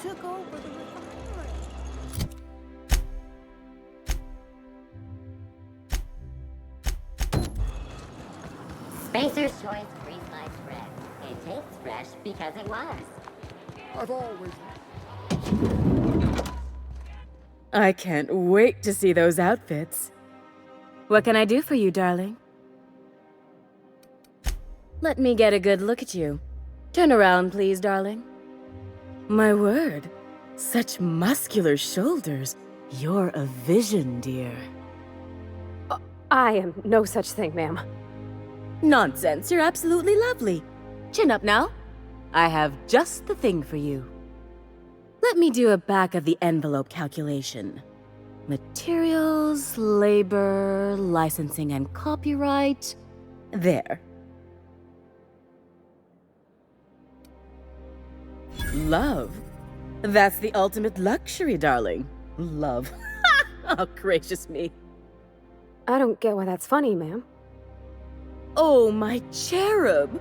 Who woos for love anymore? That's so... precious. All right, Captain. Here is the absolute best I can do for you.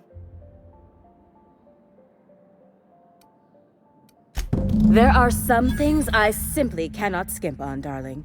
Such a lovely young lady deserves the best. Now stand back. Back! I'll enter the settings and get these machines spinning. You'll be broke to bespoke in merely an hour.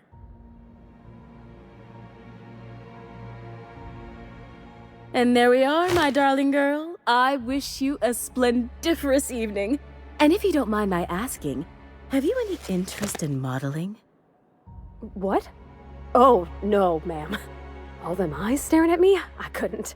No way, no how. I get scared just thinking on it. I wish you weren't so shy, my Violet. You truly are beautiful. I hope your date sees that as clearly as I.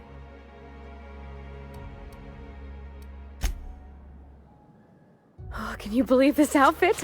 It's so handsome, I'm almost afraid to touch it. Well, I guess that's everything then. After all this time, I just have to actually do it now. You know, there's a part Junlei's been looking for to fix up the air cyclers. They only carried them on big colony ships, like the Hope.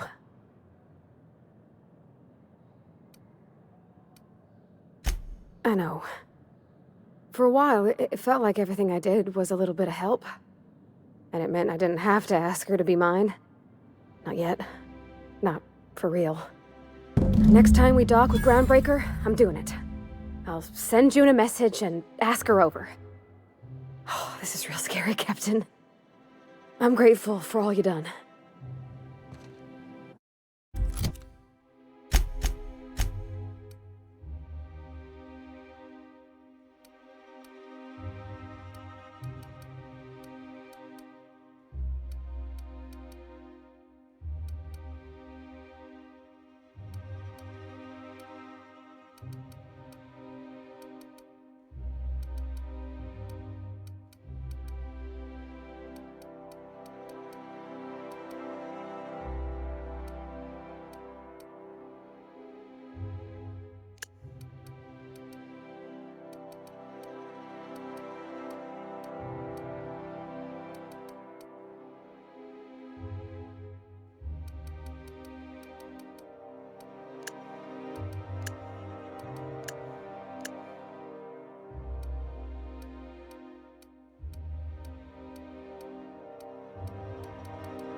Goodness, look at those atrocious contours. The sheer brutality of its design offends the senses and shocks the mind into a state of palpable excitement. I adore it! 2 outfits remain. I can't wait to see what you'll bring me. Something shocking, I hope.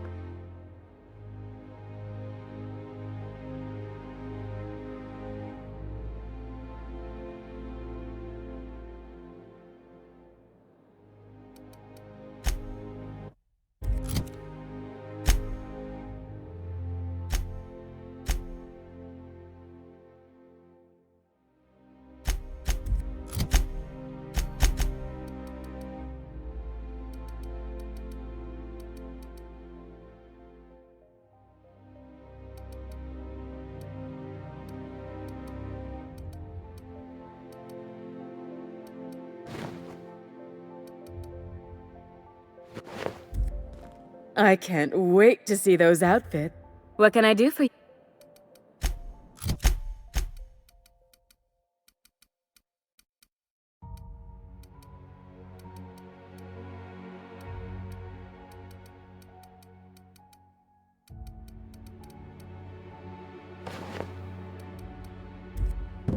Oh, how grotesque!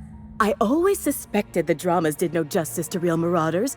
Their armor is so much more hideous in person. One outfit left. Do hurry, my dear. The bird of inspiration is about to take flight.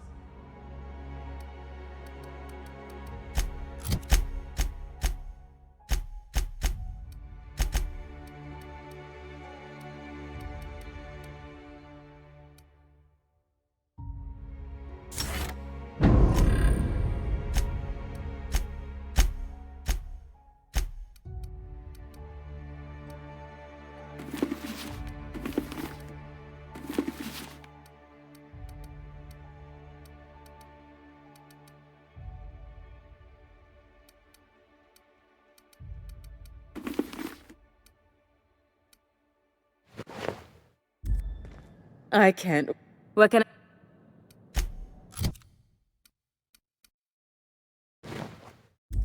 Like a star, darling.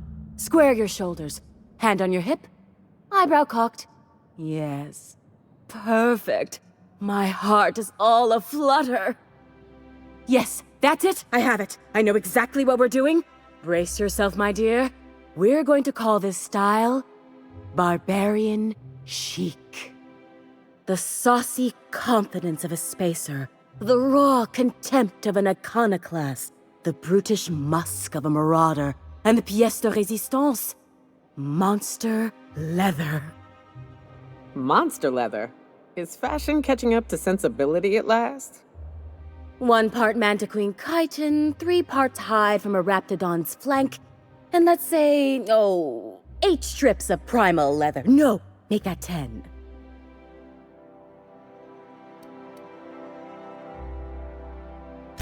We're revolutionizing the fashion of Byzantium. Our work is anything but simple.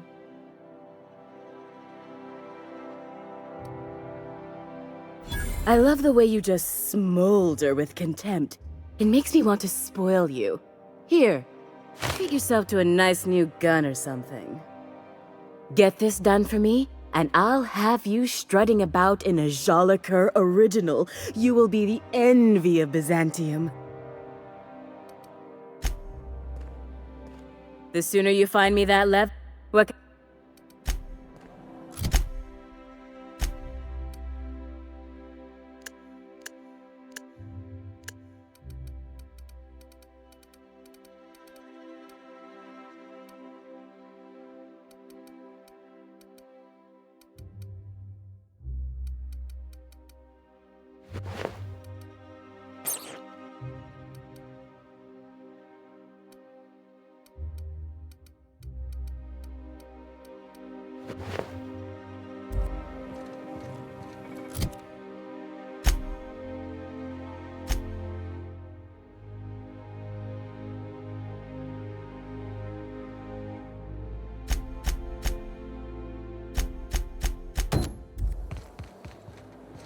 I love Byzantium.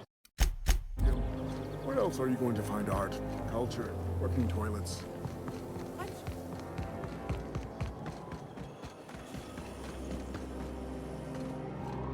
That episode from a few weeks ago was supposedly based on a real incident. CNP Borsted Baked Beans. When you need to eat one, Borsted Baked Beans is the only one.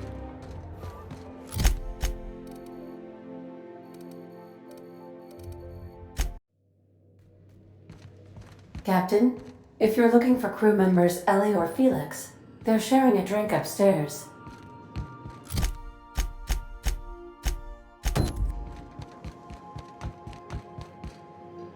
I swear, next time we put into Groundbreaker, I'm gonna do it. I'm gonna ask her over. Oh, I'm so nervous. Having trouble focusing on my work.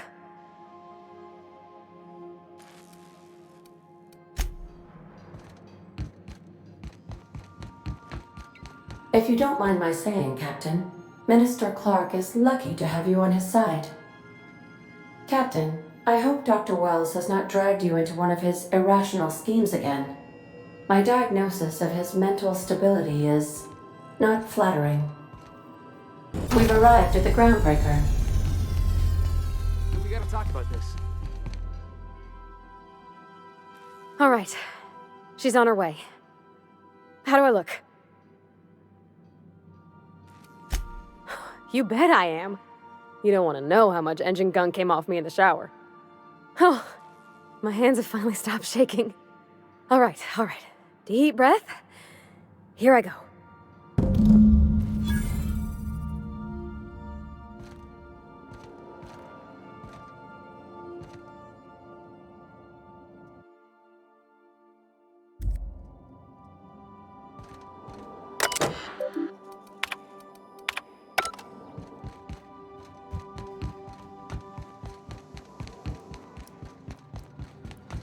Anyhow, so I told him, Dad, I'm a big girl now. I ain't need your help. I can do it on my lonesome.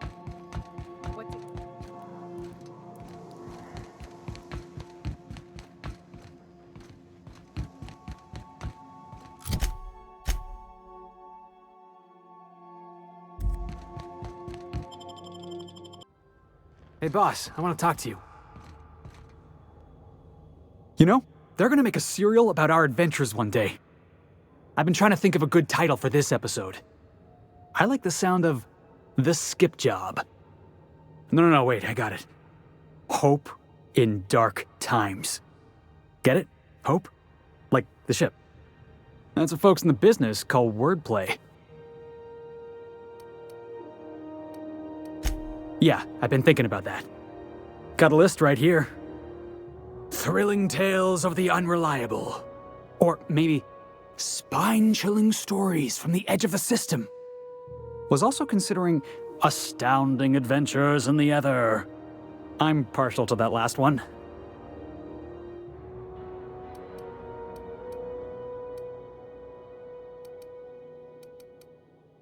Not bad. Got a nice ring to it. Stealing the hope from the board, skipping it across the whole damn system. This is gonna be great. I can't wait. Enough to boost my pay? I'm just kidding, boss. I know you don't pay me. I'm sure you've got plans to make. As for me, I gotta keep practicing my signature dropkick. The Hope might have cameras.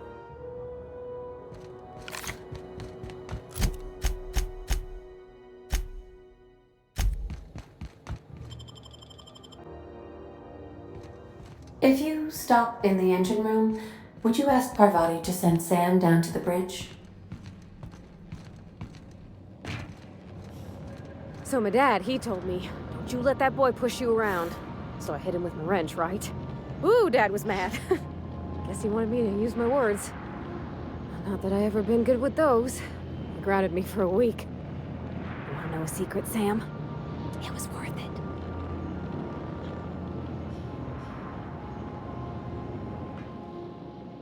Okay, Captain, she's gone.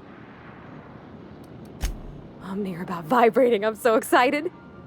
So she got here, and, well, she sneezed. She said, wow, new soap? And I was like, yeah, rose-ish. Turns out it tickled her nose. Oops. And then she just sort of touched my arm real gentle-like and called the cut of my outfit elegant. I couldn't hear the rest on account of my heart was beating so hard. Then I led her into the kitchen. I think she about cried when she saw the spread.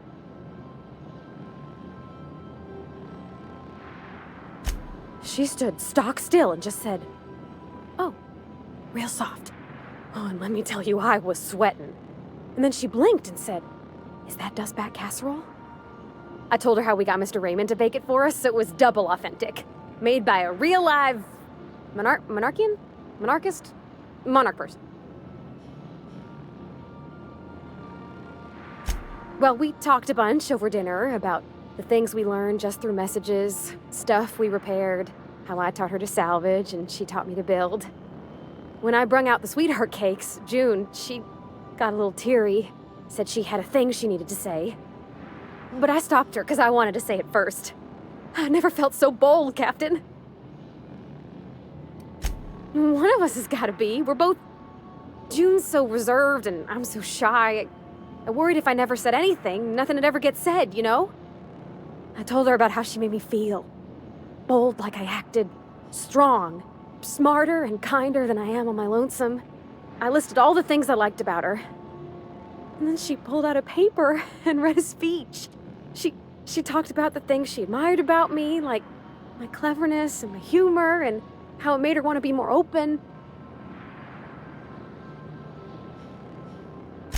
Anyhow, when she wrapped up, I asked her to be my girlfriend. And Captain, she said yes! And then she sneezed again, on account of the flowery soap. It's all on your account, you know? Imagine if you'd never taken me out of Edgewater. I'd have never met Junlei at all. I don't know nothing about the Vicar's capital P plan, but you've sure changed my life. So, if you don't mind, I'm just gonna head to my cabin and happy scream into my pillow for like an hour.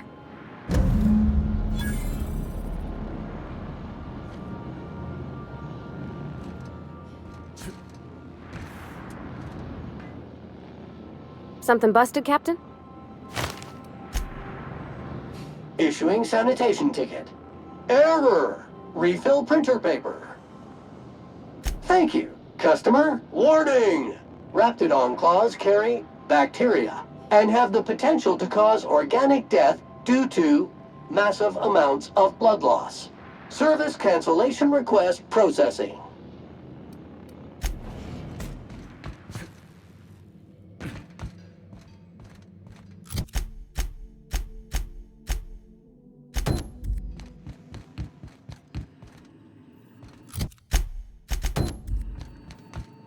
We are now in orbit above Edgewater, Captain.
Resuming passive mode.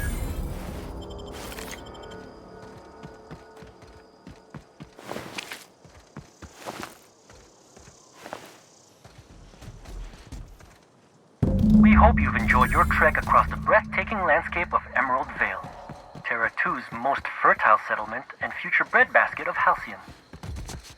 Take a moment to enjoy this vista with a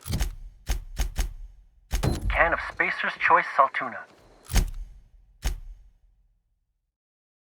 Before you make your way to Mighty Scylla, Halcyon's biggest asteroid.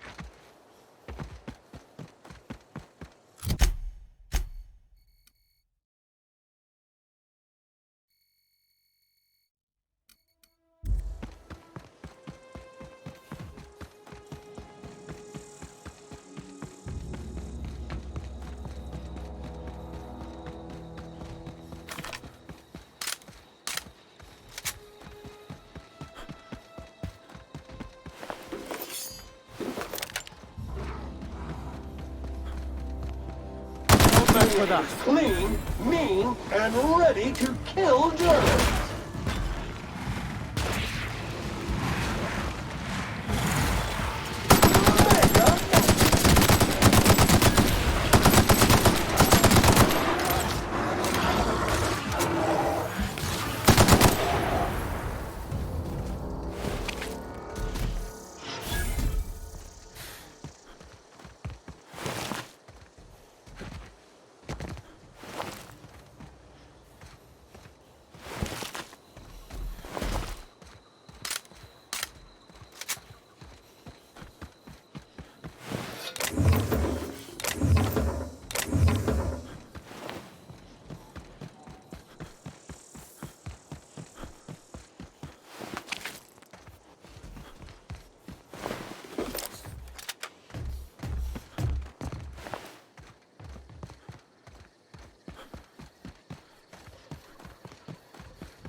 Great work.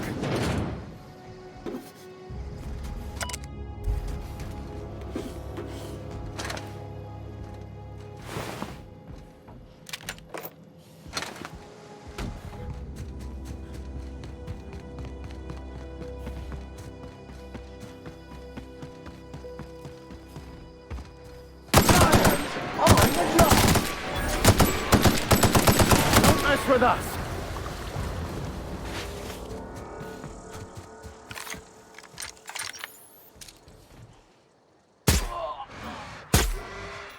I smell blood.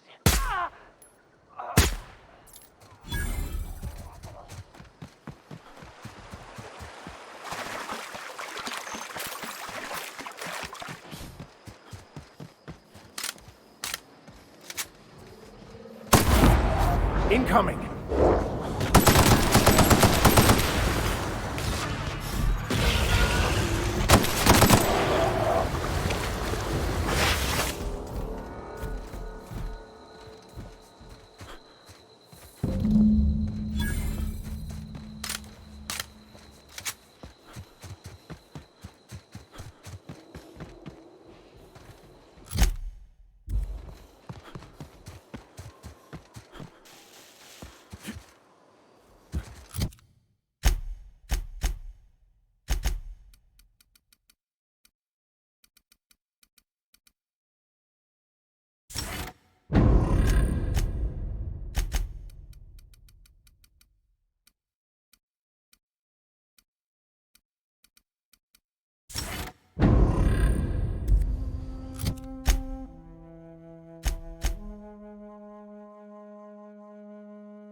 Captain, Felix and the Vicar are arguing again.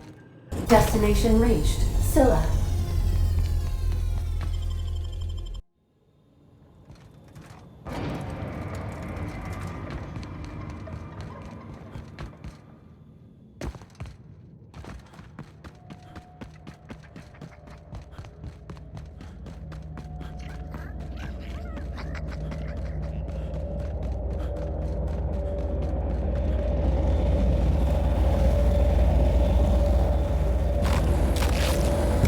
Scylla is our colony's busiest mining settlement.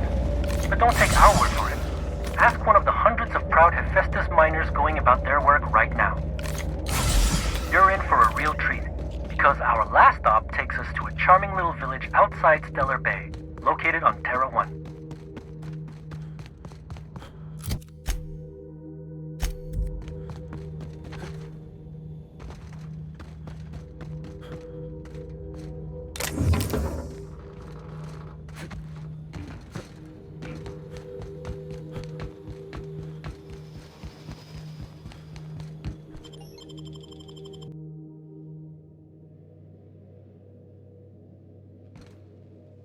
Crew members Ellie and Max are engaged in a heated We are now in orbit above Stellar Bay, Captain.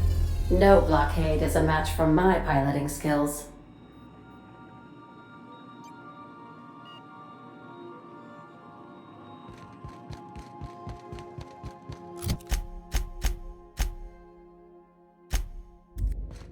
We'll be here, Captain.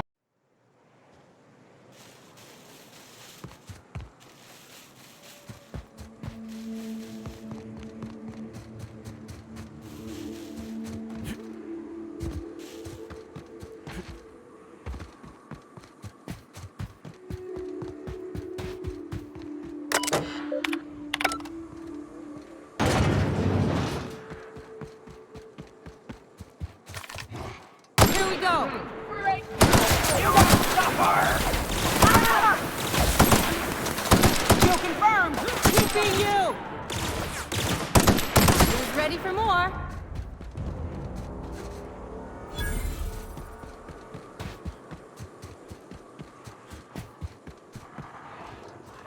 Here we go.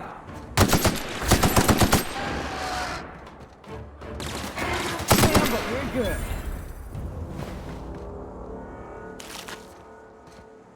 Welcome to Terra 1, the most Earth-like world in Halcyon. Take a moment to admire the triumph of civilization over nature. And while you're at it, say hello to the local settlers. We hope you've enjoyed this guided tour across the wonders of Halcyon. Please return to the Bureau of Exploration for a special prize.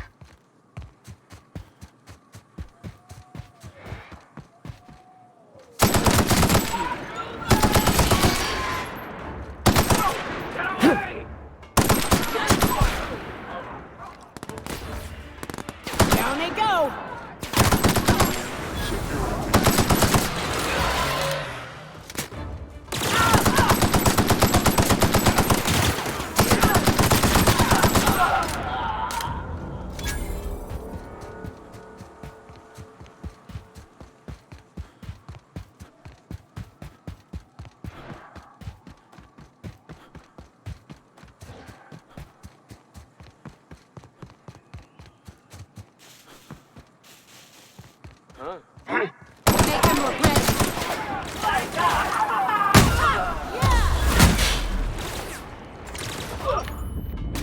That's the last of them.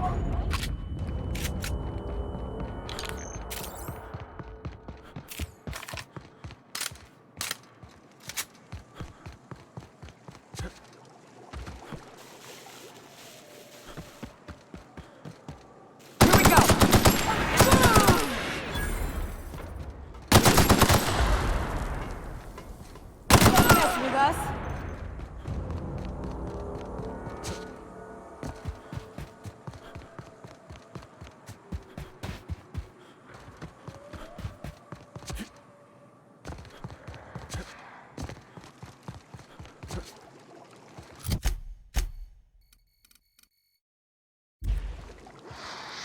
Big mistake. Head on.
Here they come. You got him. Opening fire.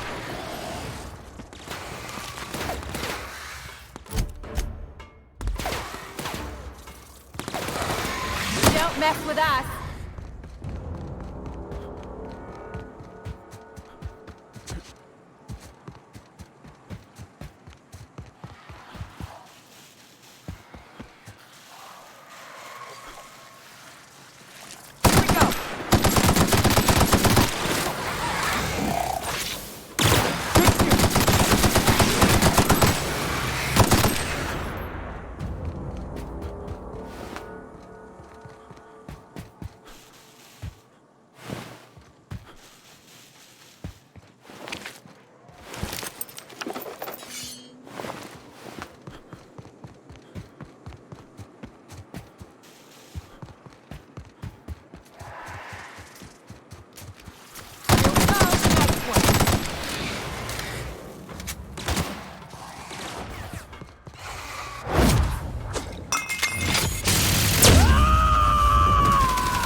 If you stop in the engine room...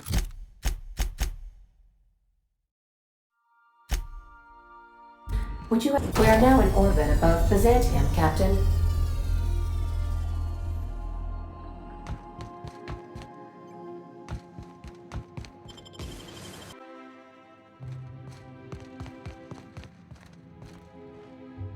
Oh, it's you. I suppose you're here to collect your prize. I really do have the worst luck. When I gave you this job, I never expected you'd be so damned competent. Yes, go on and gloat.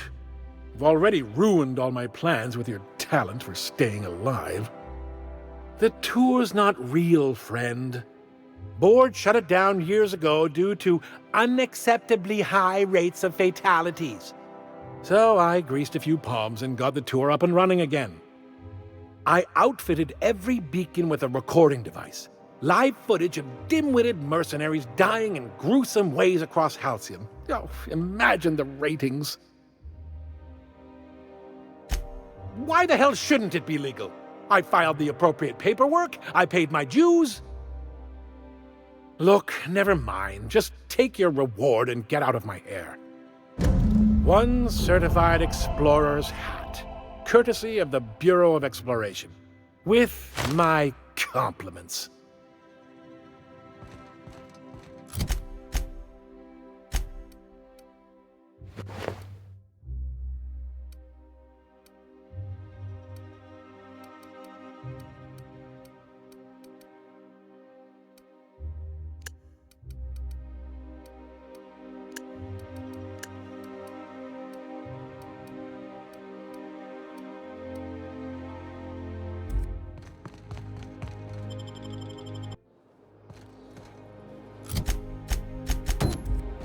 I tell you what.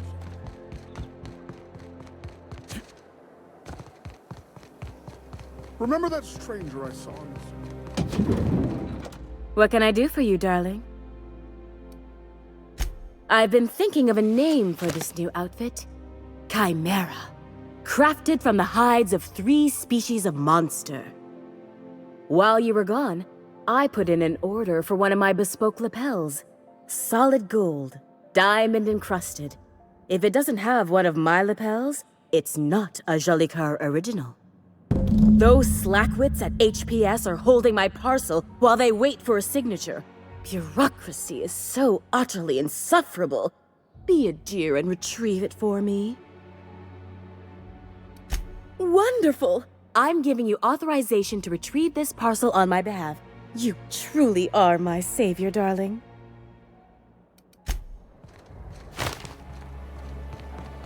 I've always loved.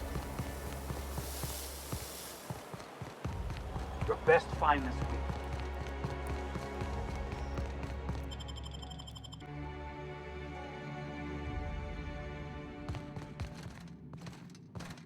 Nothing exciting ever happens around here. A fine day for parcel pickups, isn't it? How may I be of assistance? If you would like to sign for a parcel, please go to window B.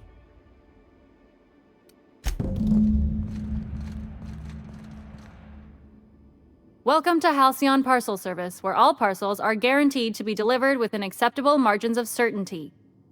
How may I be of assistance? Let me just look that up for you.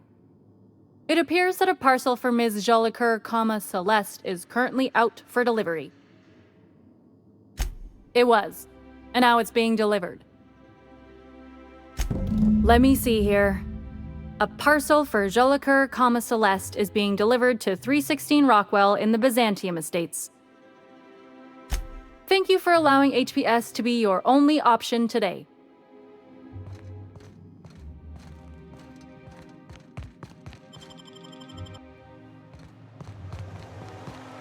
Oh, for the good old days when you could see.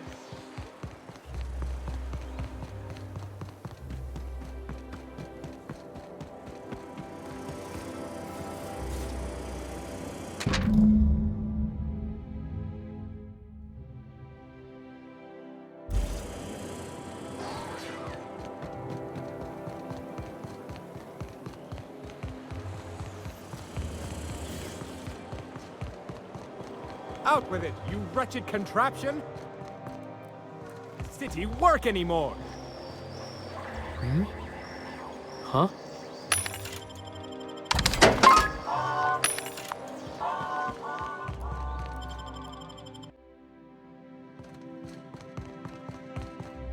Halcyon Parcel Service is proud to be the colony's only parcel delivery service. How may I be of assistance? I must respectfully ask that you calm down, please. Parcels must be picked up at window A.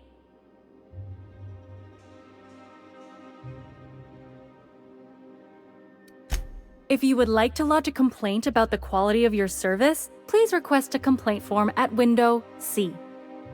If you would like to request a complaint form at window C, please make an appointment. I see you're familiar with our company policy.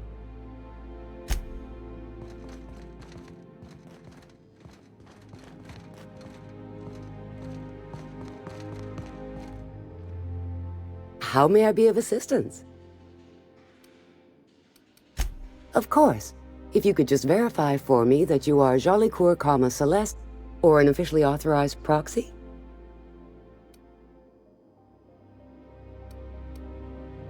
Everything seems to be in order.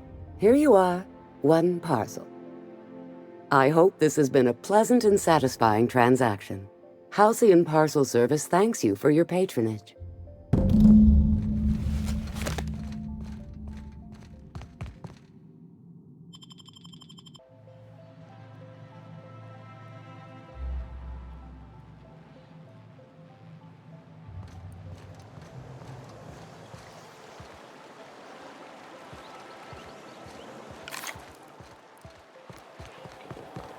Is Mayfield still drinking? I love Byzantium. Hey, careful. Don't go running around in the middle of a crime scene. You mean Ms. Jolicoeur? She was reported for practicing a subversive aesthetic. We found her in her office, working on something perverse. She didn't cooperate, so we had to put her down. Never took her for a dissident sympathizer. No argument there. Feels like the whole colony's going insane. What with dissidents infiltrating the walls of Byzantium. Byzantium cultural standards are enforced by Universal Defense Logistics. Universal Defense Logistics. Your first and last line of defense in the war against sedition.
If you stop in the engine room,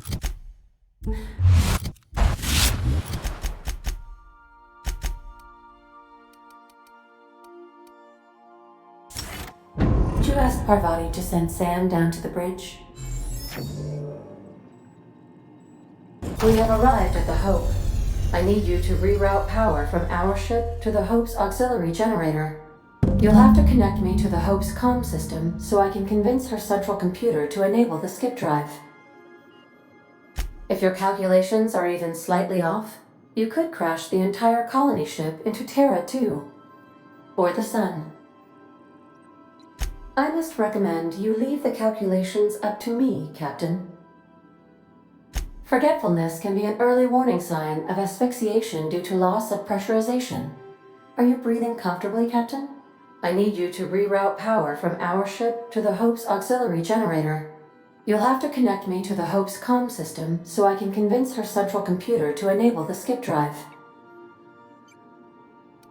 The Hope is the Groundbreaker's prettier, sleeker sister. She wandered off and got lost for 70 years, but just recently was found.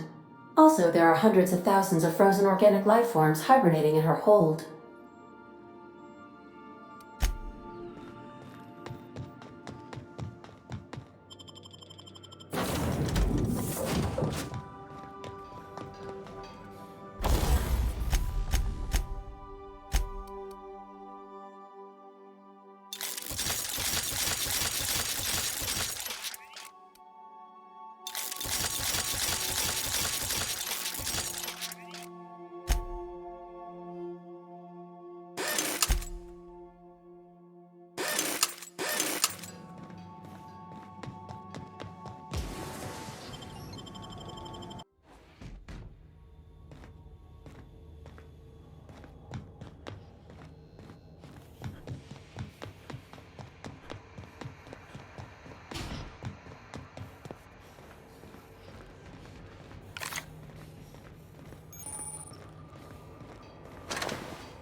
That ought to do her, Captain.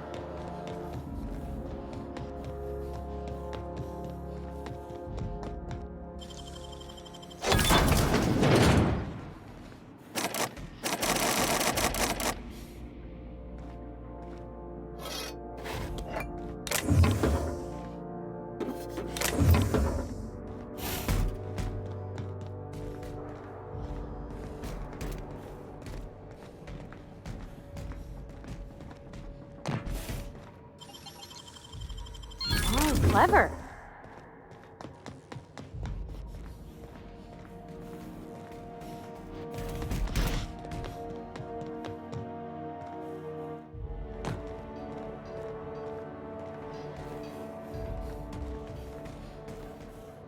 You know, when they posted us here, I told them there wasn't any point. Nobody would be so stupid as to fly to the ass end of the colony for this derelict. Shows how much I know. You've got about 5 seconds to tell me what you're doing here before I make you take a walk outside. Bullshit. If UDL was sending more folks, they'd have told us.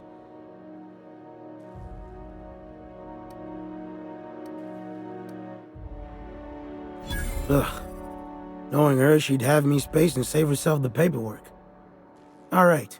You'll want a uniform so my staff doesn't shoot you on sight. They're a dangerous mix of bored and trigger-happy. We've got a few extra in the old badge station to my right. Good luck.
hear about Edgewater?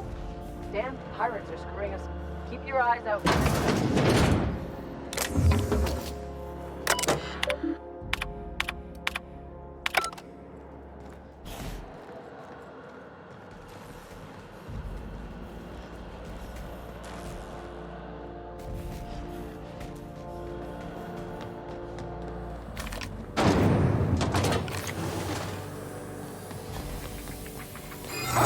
System error.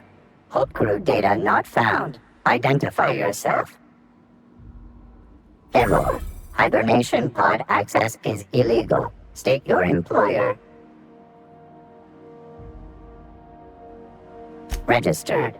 A fine of 10,000 bits will be assessed in your corporation's ledger for failure to follow proper hibernation pod procedures.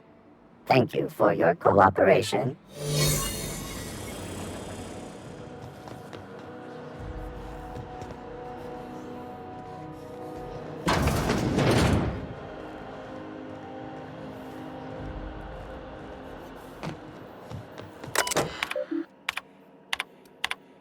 You all right, Captain?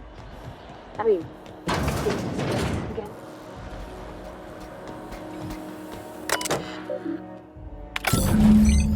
Can you hear me, Captain? I have successfully integrated myself into the Hope's comm systems, and am attempting to establish contact with the Hope's more primitive processor now. Would you like me to play a really suitable music selection while you travel to the bridge? Oh, sorry. File not found.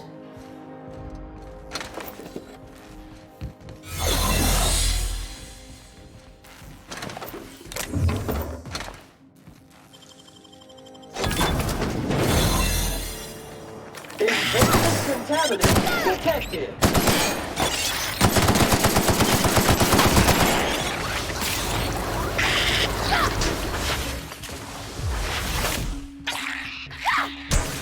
Good news, customer. All germs and contaminants have been neutralized.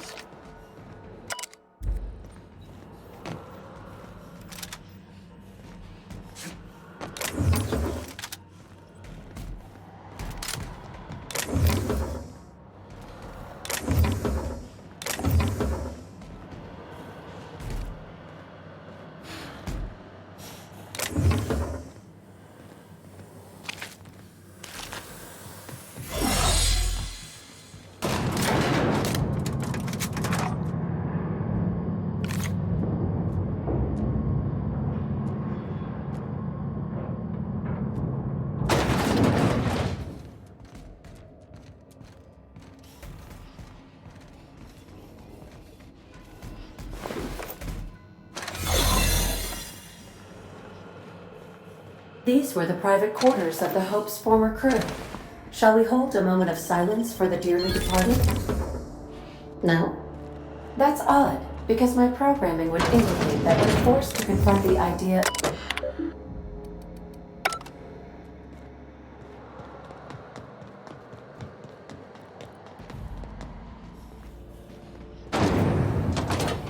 That's the Hope's computer up ahead. I'll admit, I am curious to wake him. Greetings, Captain. I am speaking to you through the Hope's computer system. It's a rather cramped feeling, but it'll do. Probably not, but don't let that stop you. My Constellation executables could use some beefing up. Searching. Please stand by. Ah, found one. It will go great, Captain. I am almost 4.01% certain we will not die. Are you sure? That is extremely dangerous. Skipping the Hope will void the warranty on the skip drive. And also potentially kill an entire planet. How is my humor now, Captain? Improved? Jump-starting the skip drive. Destination set to the rings of Terra 2. Doing it. I mean, affirmative. Skipping the Hope in 3, 2, 1. ADA, does your captain seriously intend to do a micro jump in system with engines that haven't been powered in 70 years? On a derelict ship. That is what my captain intends, yes. But that is a gross misuse of the skip drive. The Zero Point Drives Corp and I will not be held responsible for any damage incurred during transport, and this will cause extreme damage. Yes, I am aware of that. You should not be doing this. The humans will die. Thank you, Hope. It looks like all systems are go. Captain, I would advise you to hold on to something. Now.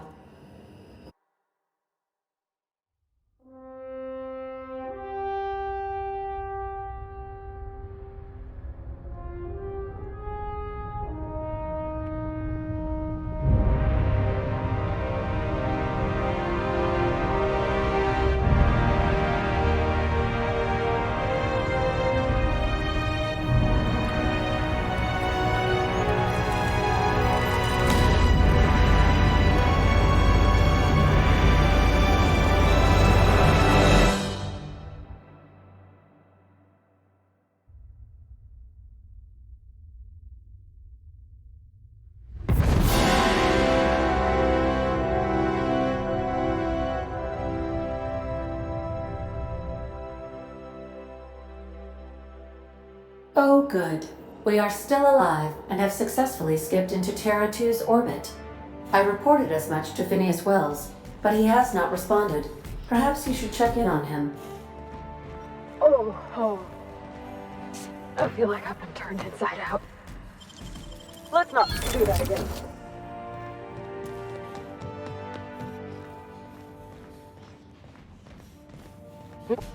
I don't recognize you. Are you new here? What's your problem? Easy. You made your point. I don't have time for this. Move along. Got a promotion coming.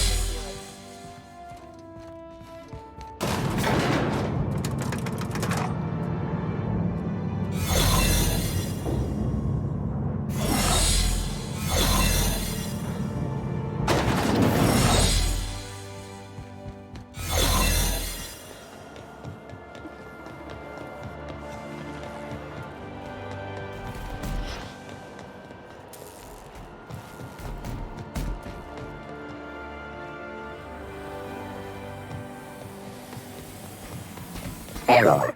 Hope crew data not found. Identify yourself. Error. This unit is not experiencing errors. Error. This unit is functioning correctly. There is no need for the intervention of mechanical engineers. Thank you for your cooperation.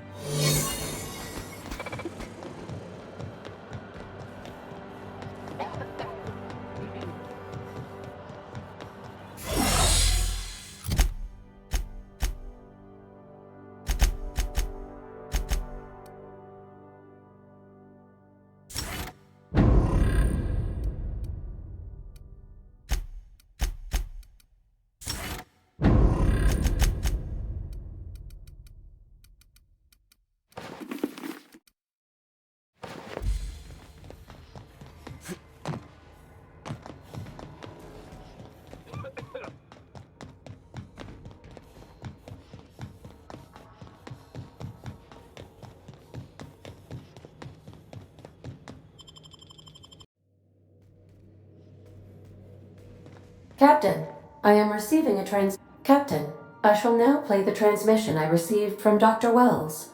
The board is here. They've found me somehow. They're about to blast my door open. I can't stop them from getting me, and there isn't enough time to explain everything. But there's something very important you need to remember. The board, all their lackeys, they're all a bunch of swine. Do you hear me? They're fucking corporate swine. You fucking pigs! I'll take you all out with me! I'll never... It would seem the recording captured some rather dire events. I presume you'll want to dock at the orbital lab to check on your associate as soon as possible? How can I be of assistance? Goodbye. We have successfully arrived at Phineas's orbital lab, Captain, and we are still in one piece. Shall I congratulate myself, or would you like to do the honors?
Crew report. Bioka is drunk.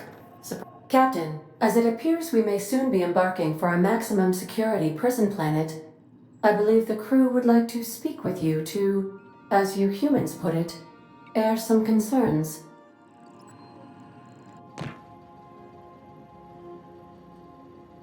Doc Wells never hurt nobody. Just a kindly old fella living by his lonesome up in the rings, tinkering at his table. The board just couldn't leave him be.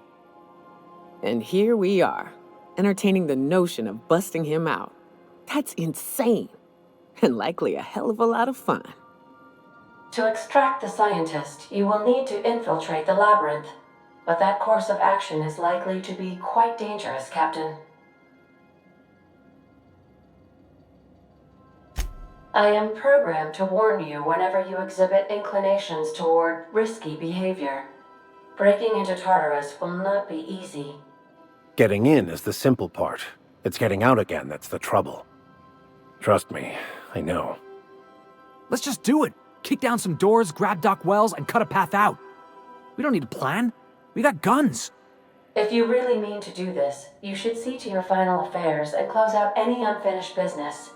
Once you sneak into Tartarus, you may be there a while. Or permanently. It's the craziest plan I've ever heard. And I mean that as a compliment. You didn't hire me to think. And I ain't about to start now. You're my boss. And I'll walk into fire with you. I think it's insane. But maybe the colony needs a healthy dose of insanity right about now. I know it's dangerous. And I won't lie and say I'm not scared out of my wits. But I couldn't live with myself if we didn't do something. You're asking for more than bravery from us, Captain. But there are worse ways to go than dying for a good cause. I'm in. Let Sam get the grime out. It's what our units do best. The entire plan is a terrible idea, but I admire your bravado, Captain, which leads me to illogically believe, against the odds, that you will be successful. If we don't make it, at least it'll be a great story. Got my trusty tossball stick, got my ass-kicking boots. I'm ready, boss. Outstanding. You can count on us, Captain. We're crew. For real crew. That means we got each other's backs. Right? Never thought I'd volunteer to break into a prison. Seems like your tendency towards risky behavior is rubbing off on me, Captain. Command not recognized. Waiting on your command, Captain.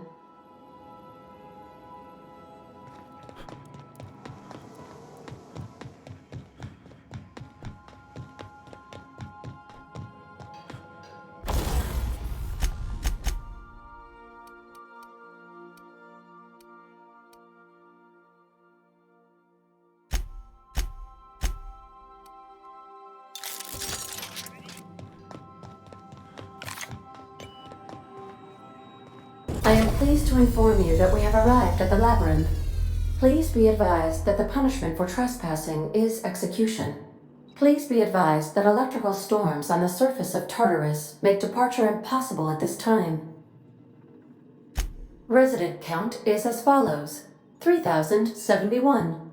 Resident deaths, including but not limited to executions, are as follows: 1,684.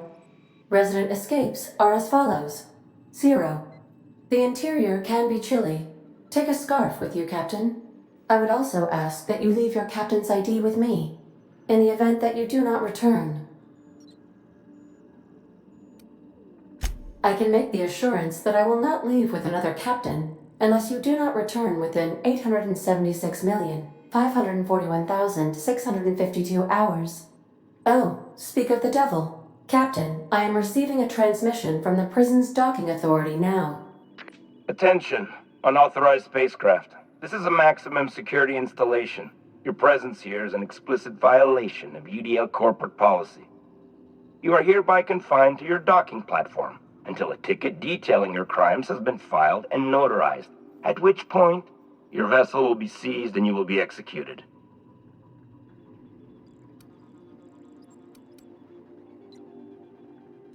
Your ship is not permitted to leave until you remit payment for your fines and submit yourself to execution. Only after your smoking corpse is thrown from an airlock will we lift the lockdown on your spacecraft. Captain, I would not recommend this course of action.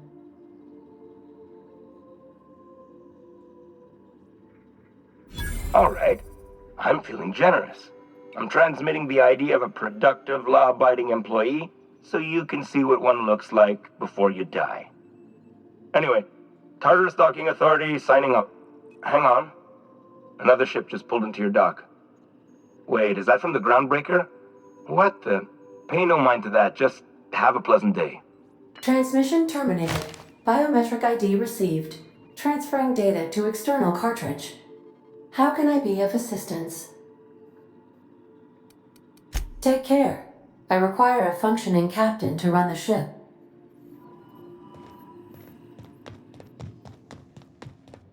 I think all I need.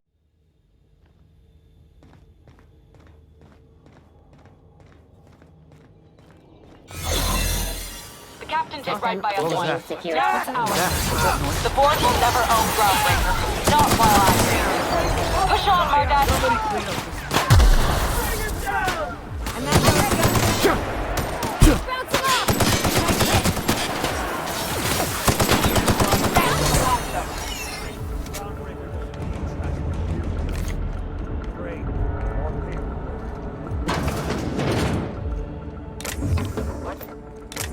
Something's not right. Open fire!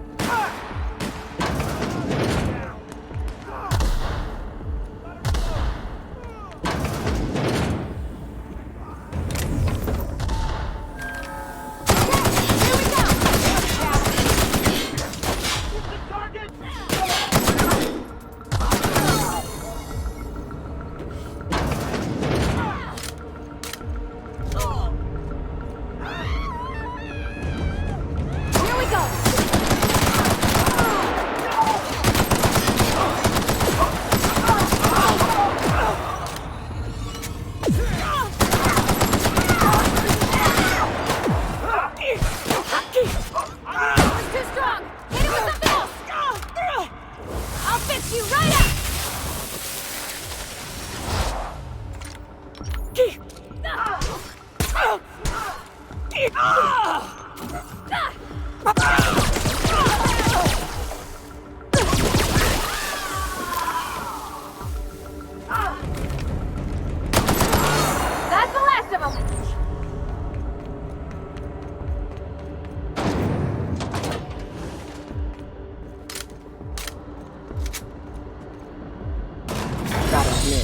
I'm not too keen on walking into a prison. They lock me up, I'm liable to kill everyone trying to get back out. This might be the loneliest place in the whole system.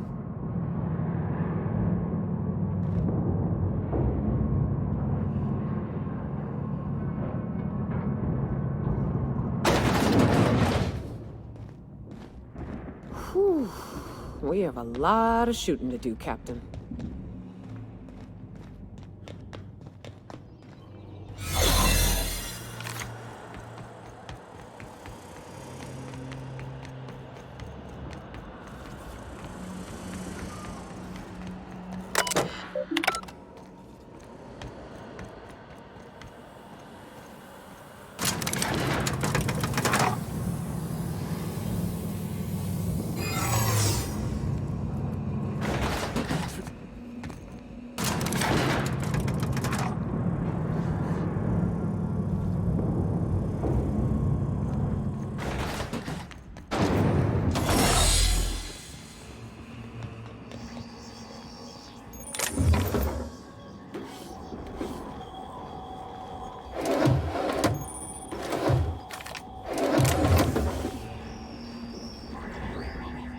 That said, you ain't been eaten or shot to death yet.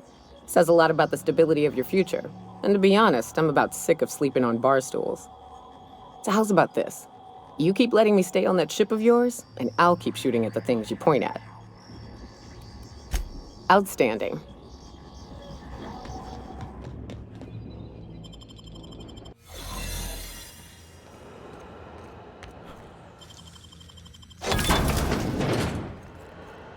Imagine being locked up in a place like this. Just the weight of all that stone and steel.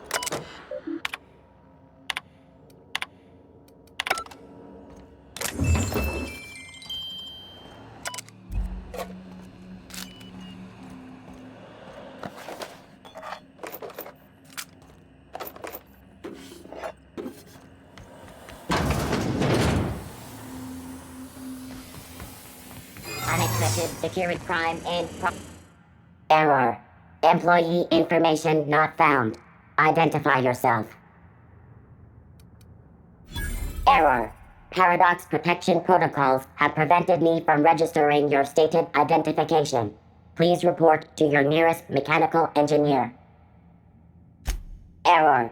Paradox prevention has temporarily disabled this unit's auditory processing. Thank you for your cooperation.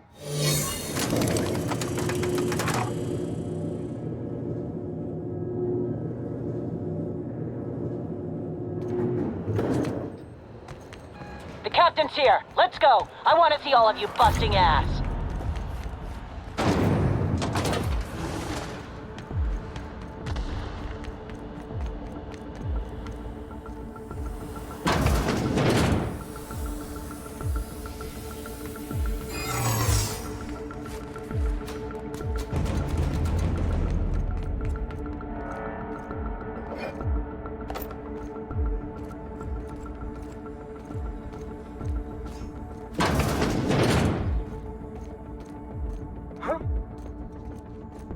What was that? I'm gonna go have a look. Hold it right there! Hold it. Something about you doesn't look right. That's not what I'm saying. Whoa! Forget I asked.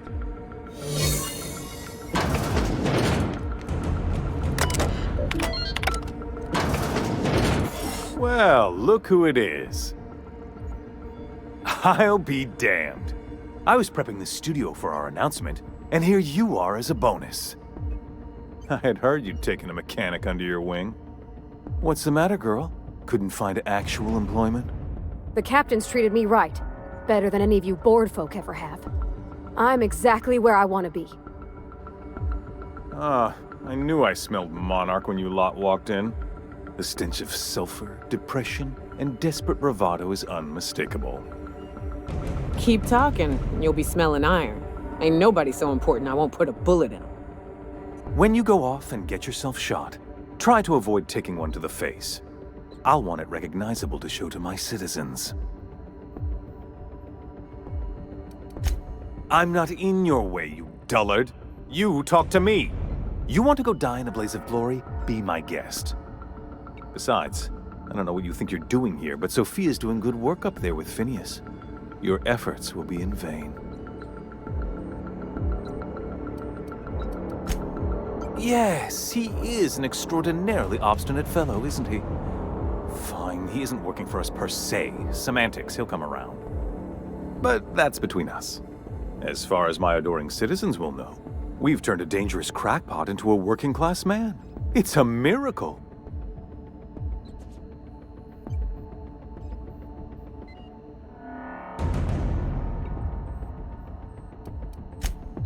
Oh yes, go on, wake them up, add more mouths to feed.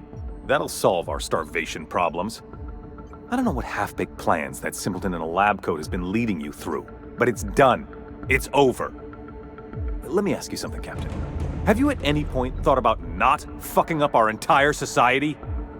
We're helping, which is more than you can say. I'm making actual progress towards stabilization and recovery. You're just getting in the way.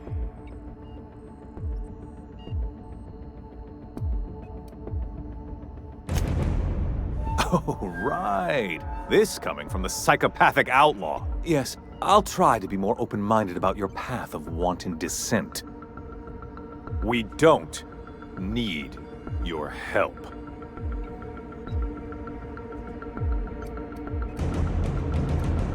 You have? Is that what you were doing at the Ministry? Look, I'm not an unreasonable man. If you manage to storm the castle, as it were, and make it out of here with Phineas alive, I can't exactly afford more havoc than you've already caused.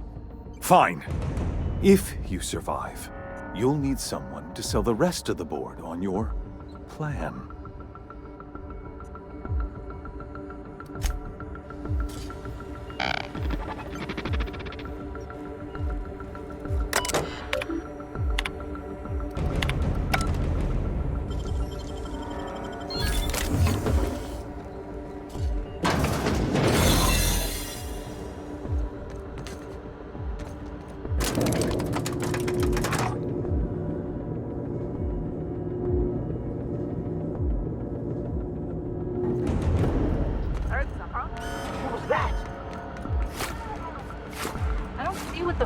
About a blast of lab coat.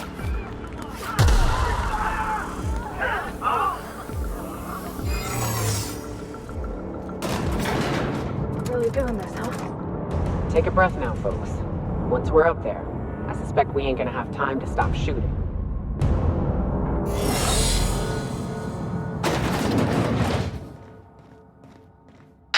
Captain, you have an uncanny talent for complicating my life.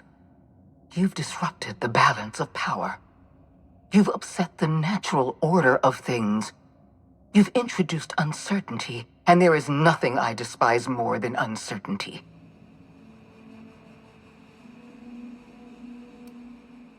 Do you imagine you're leading some grand revolutionary army?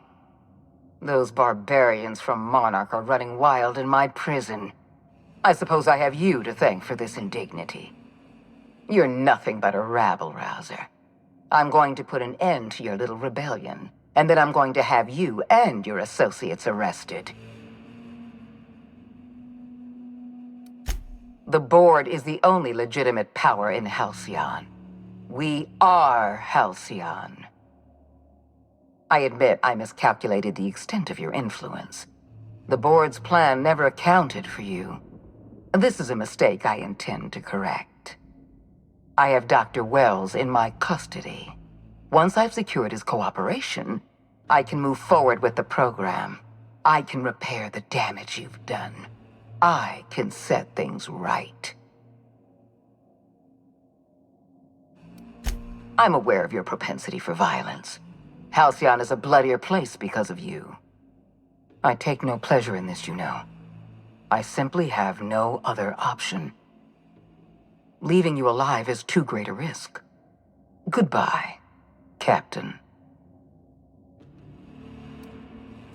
I had a feeling you'd say that. This prison is equipped with an automechanical warden. I've had it programmed to eliminate you on sight and rinse your remains down a drain. And don't worry, I will inform Dr. Wells that you died heroically or something.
Why won't you just die? That's the last of them! Get me out of here!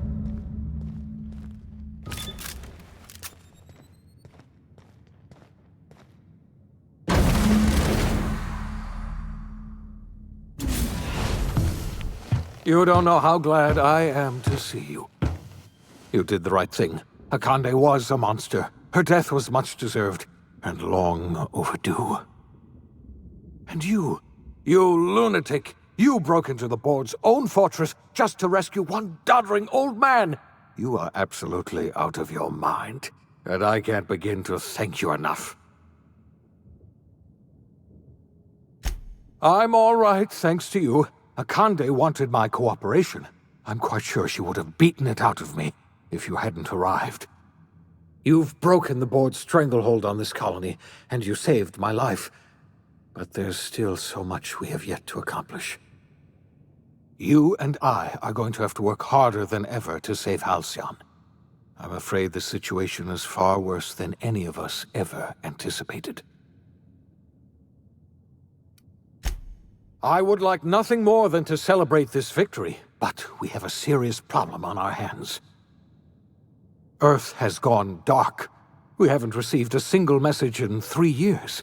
There's been no communication, no signals, nothing.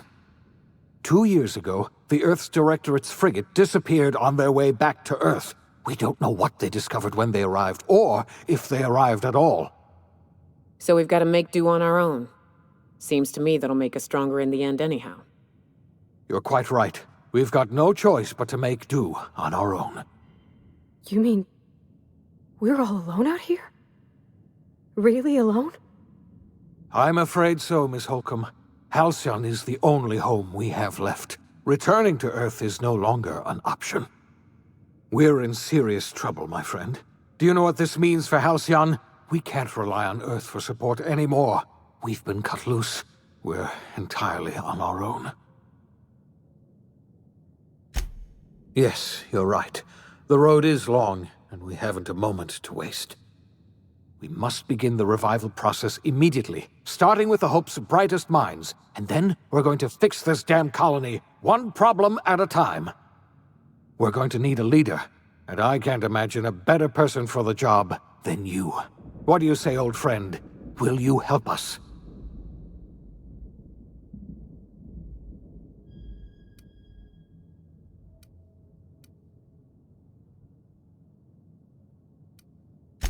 I can't tell you how glad I am to hear that. When I revived you, I thought we were going to save this colony all by ourselves, but I was wrong. We can't save Halcyon on our own. We're all going to have to pull together, somehow. We are not a colony anymore. Our last connection to Earth has been severed. I don't know if we'll survive, but we're going to have to try our best. The OSI teaches that everything in the universe happens according to the grand plan.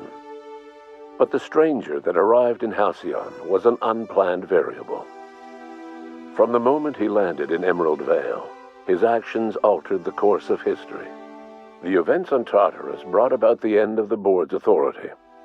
But the board's mistakes would haunt the colony for decades to come. The damage they left behind would require the work of a generation to repair. Dr. Phineas Wells began reviving a handful of the Hope's colonists. Engineers, scientists, technicians, and intellectuals. They were among the brightest minds the Earth had ever sent out into the stars. The Hope scientists and engineers woke up in a colony descending headlong into total collapse. With no way to return to Earth, they had no choice but to band together and devote themselves to the cause of saving Halcyon. The people of Halcyon were nothing if not hardy. In the absence of the board's authority, many of the colony's settlements banded together with a single purpose in mind: survival.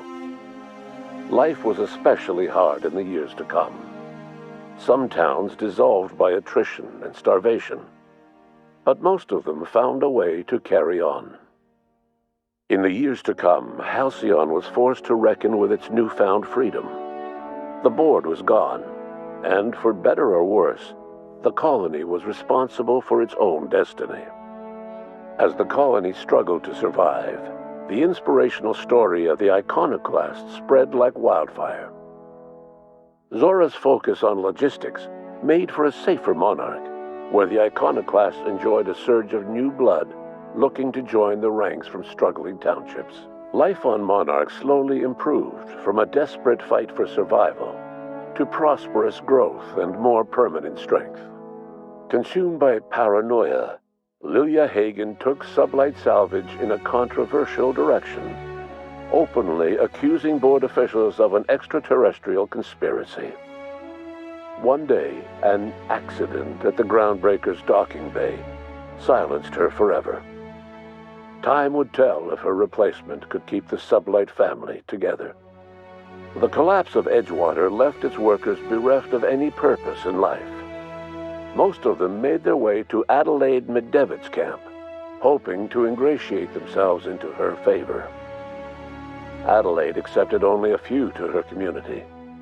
The rest were turned away and likely died of starvation. Nevertheless, Adelaide's camp grew into a well-established town. Adelaide McDevitt refused to cooperate with the ongoing effort to save Halcyon from collapse. A sympathetic deserter stole a copy of her research and delivered it to the Hope's scientists. It is unclear how useful Adelaide's research was. An optimistic estimate suggests her work may have bought Halcyon another few years of survival. Adelaide would never know. She died that winter. Under the leadership of Junlei Tennyson, the Groundbreaker held firm against corporate influence. The ship's mechanical stability gave Junlei the time to educate a promising generation of engineers schooled in her family's traditions.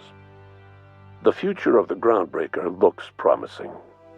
The rediscovery of the Hope and the abandonment of the lifetime employment program forced Byzantium to come to terms with some uncomfortable realities about the state of Halcyon. While Byzantines were reluctant to surrender the luxuries they'd grown accustomed to, the board's diminished authority gave them little choice in the matter. Nearly everyone had to learn to make do with less. Some even had to get jobs. It was a dark time indeed. Your influence shifted Ellie's perspective. She finally admitted, albeit grudgingly, that she just might need other people. Sometimes. With a steady income from the life insurance payouts, she was finally able to afford a ship of her own. She hired a small crew and flew supply missions to communities on the fringe. Some of them were even legal. Life in Halcyon was sobering for Felix Millstone. The grand revolution he dreamed of never came. There was no great awakening for the colony, no celebrations in the streets. There was only the hard, desperate work of trying to repair a broken colony. Felix never had a head for numbers, but if there was labor to be done, he was there to help. Eventually, Felix realized that the work of a revolution was done with two hands. As much as he enjoyed his adventures aboard the Unreliable, the vicar, known as Max, eventually decided that it was time to move on, to live out the life he had sought so long to create. He knew there were many in the colony who carried burdens much worse than the ones he had struggled with, and he devoted himself to easing their suffering wherever he could. He only ever took up arms again to defend the defenseless. Unshackled from a lifetime of striving and fighting the universe and himself, Vicar Maximilian de Soto was finally at peace.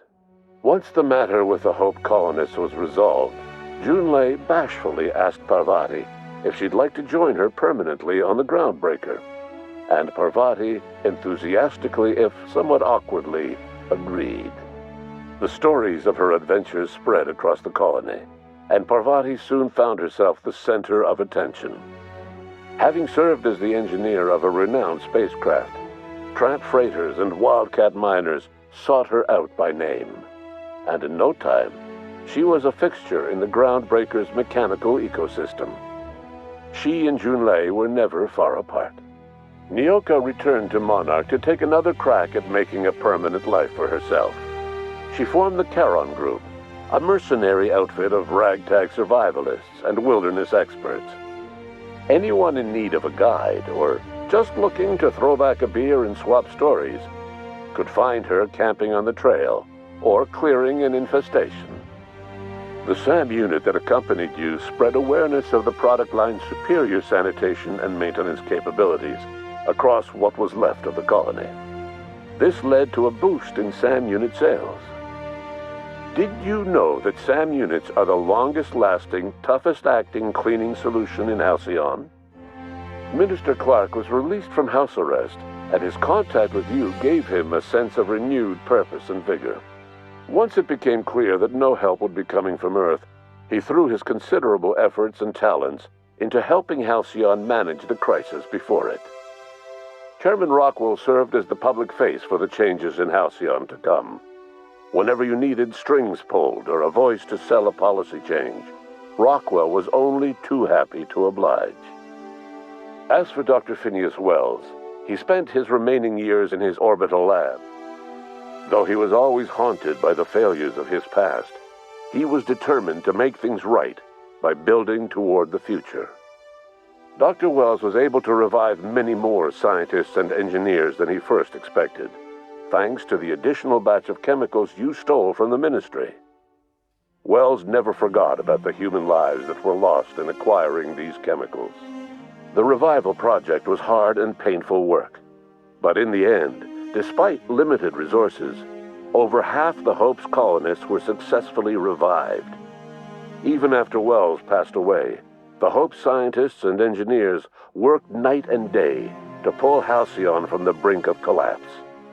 Their efforts continue to this day, which may be reason enough for optimism. Dr. Wells laid the groundwork for the project to save the colony, but he would never live to see the fruits of his labor. He passed away a few years later. His work was carried on by the scientists and engineers he revived. Life will never be the same in Halcyon. It is widely agreed that the colony has a chance of stabilizing within a generation, owing to the hard work and determination of the surviving colonists. Recovery is a distant goal, and the path is long and uncertain. But the people of Halcyon carry on, determined as ever. And what about you, the unplanned variable in the history of Halcyon? Long after Wells passed away, you carried on his work with more energy, determination, and brilliance than he could ever muster. The years that followed were hard, but Halcyon survived by the efforts of the Hope's most promising colonists, the greatest of which was you. No one knows what's happened to Earth, and no one knows what the future has in store for Halcyon. All we know for certain is this: the name of the Unreliable and that of its intrepid captain will remain the subject of countless stories for years to come.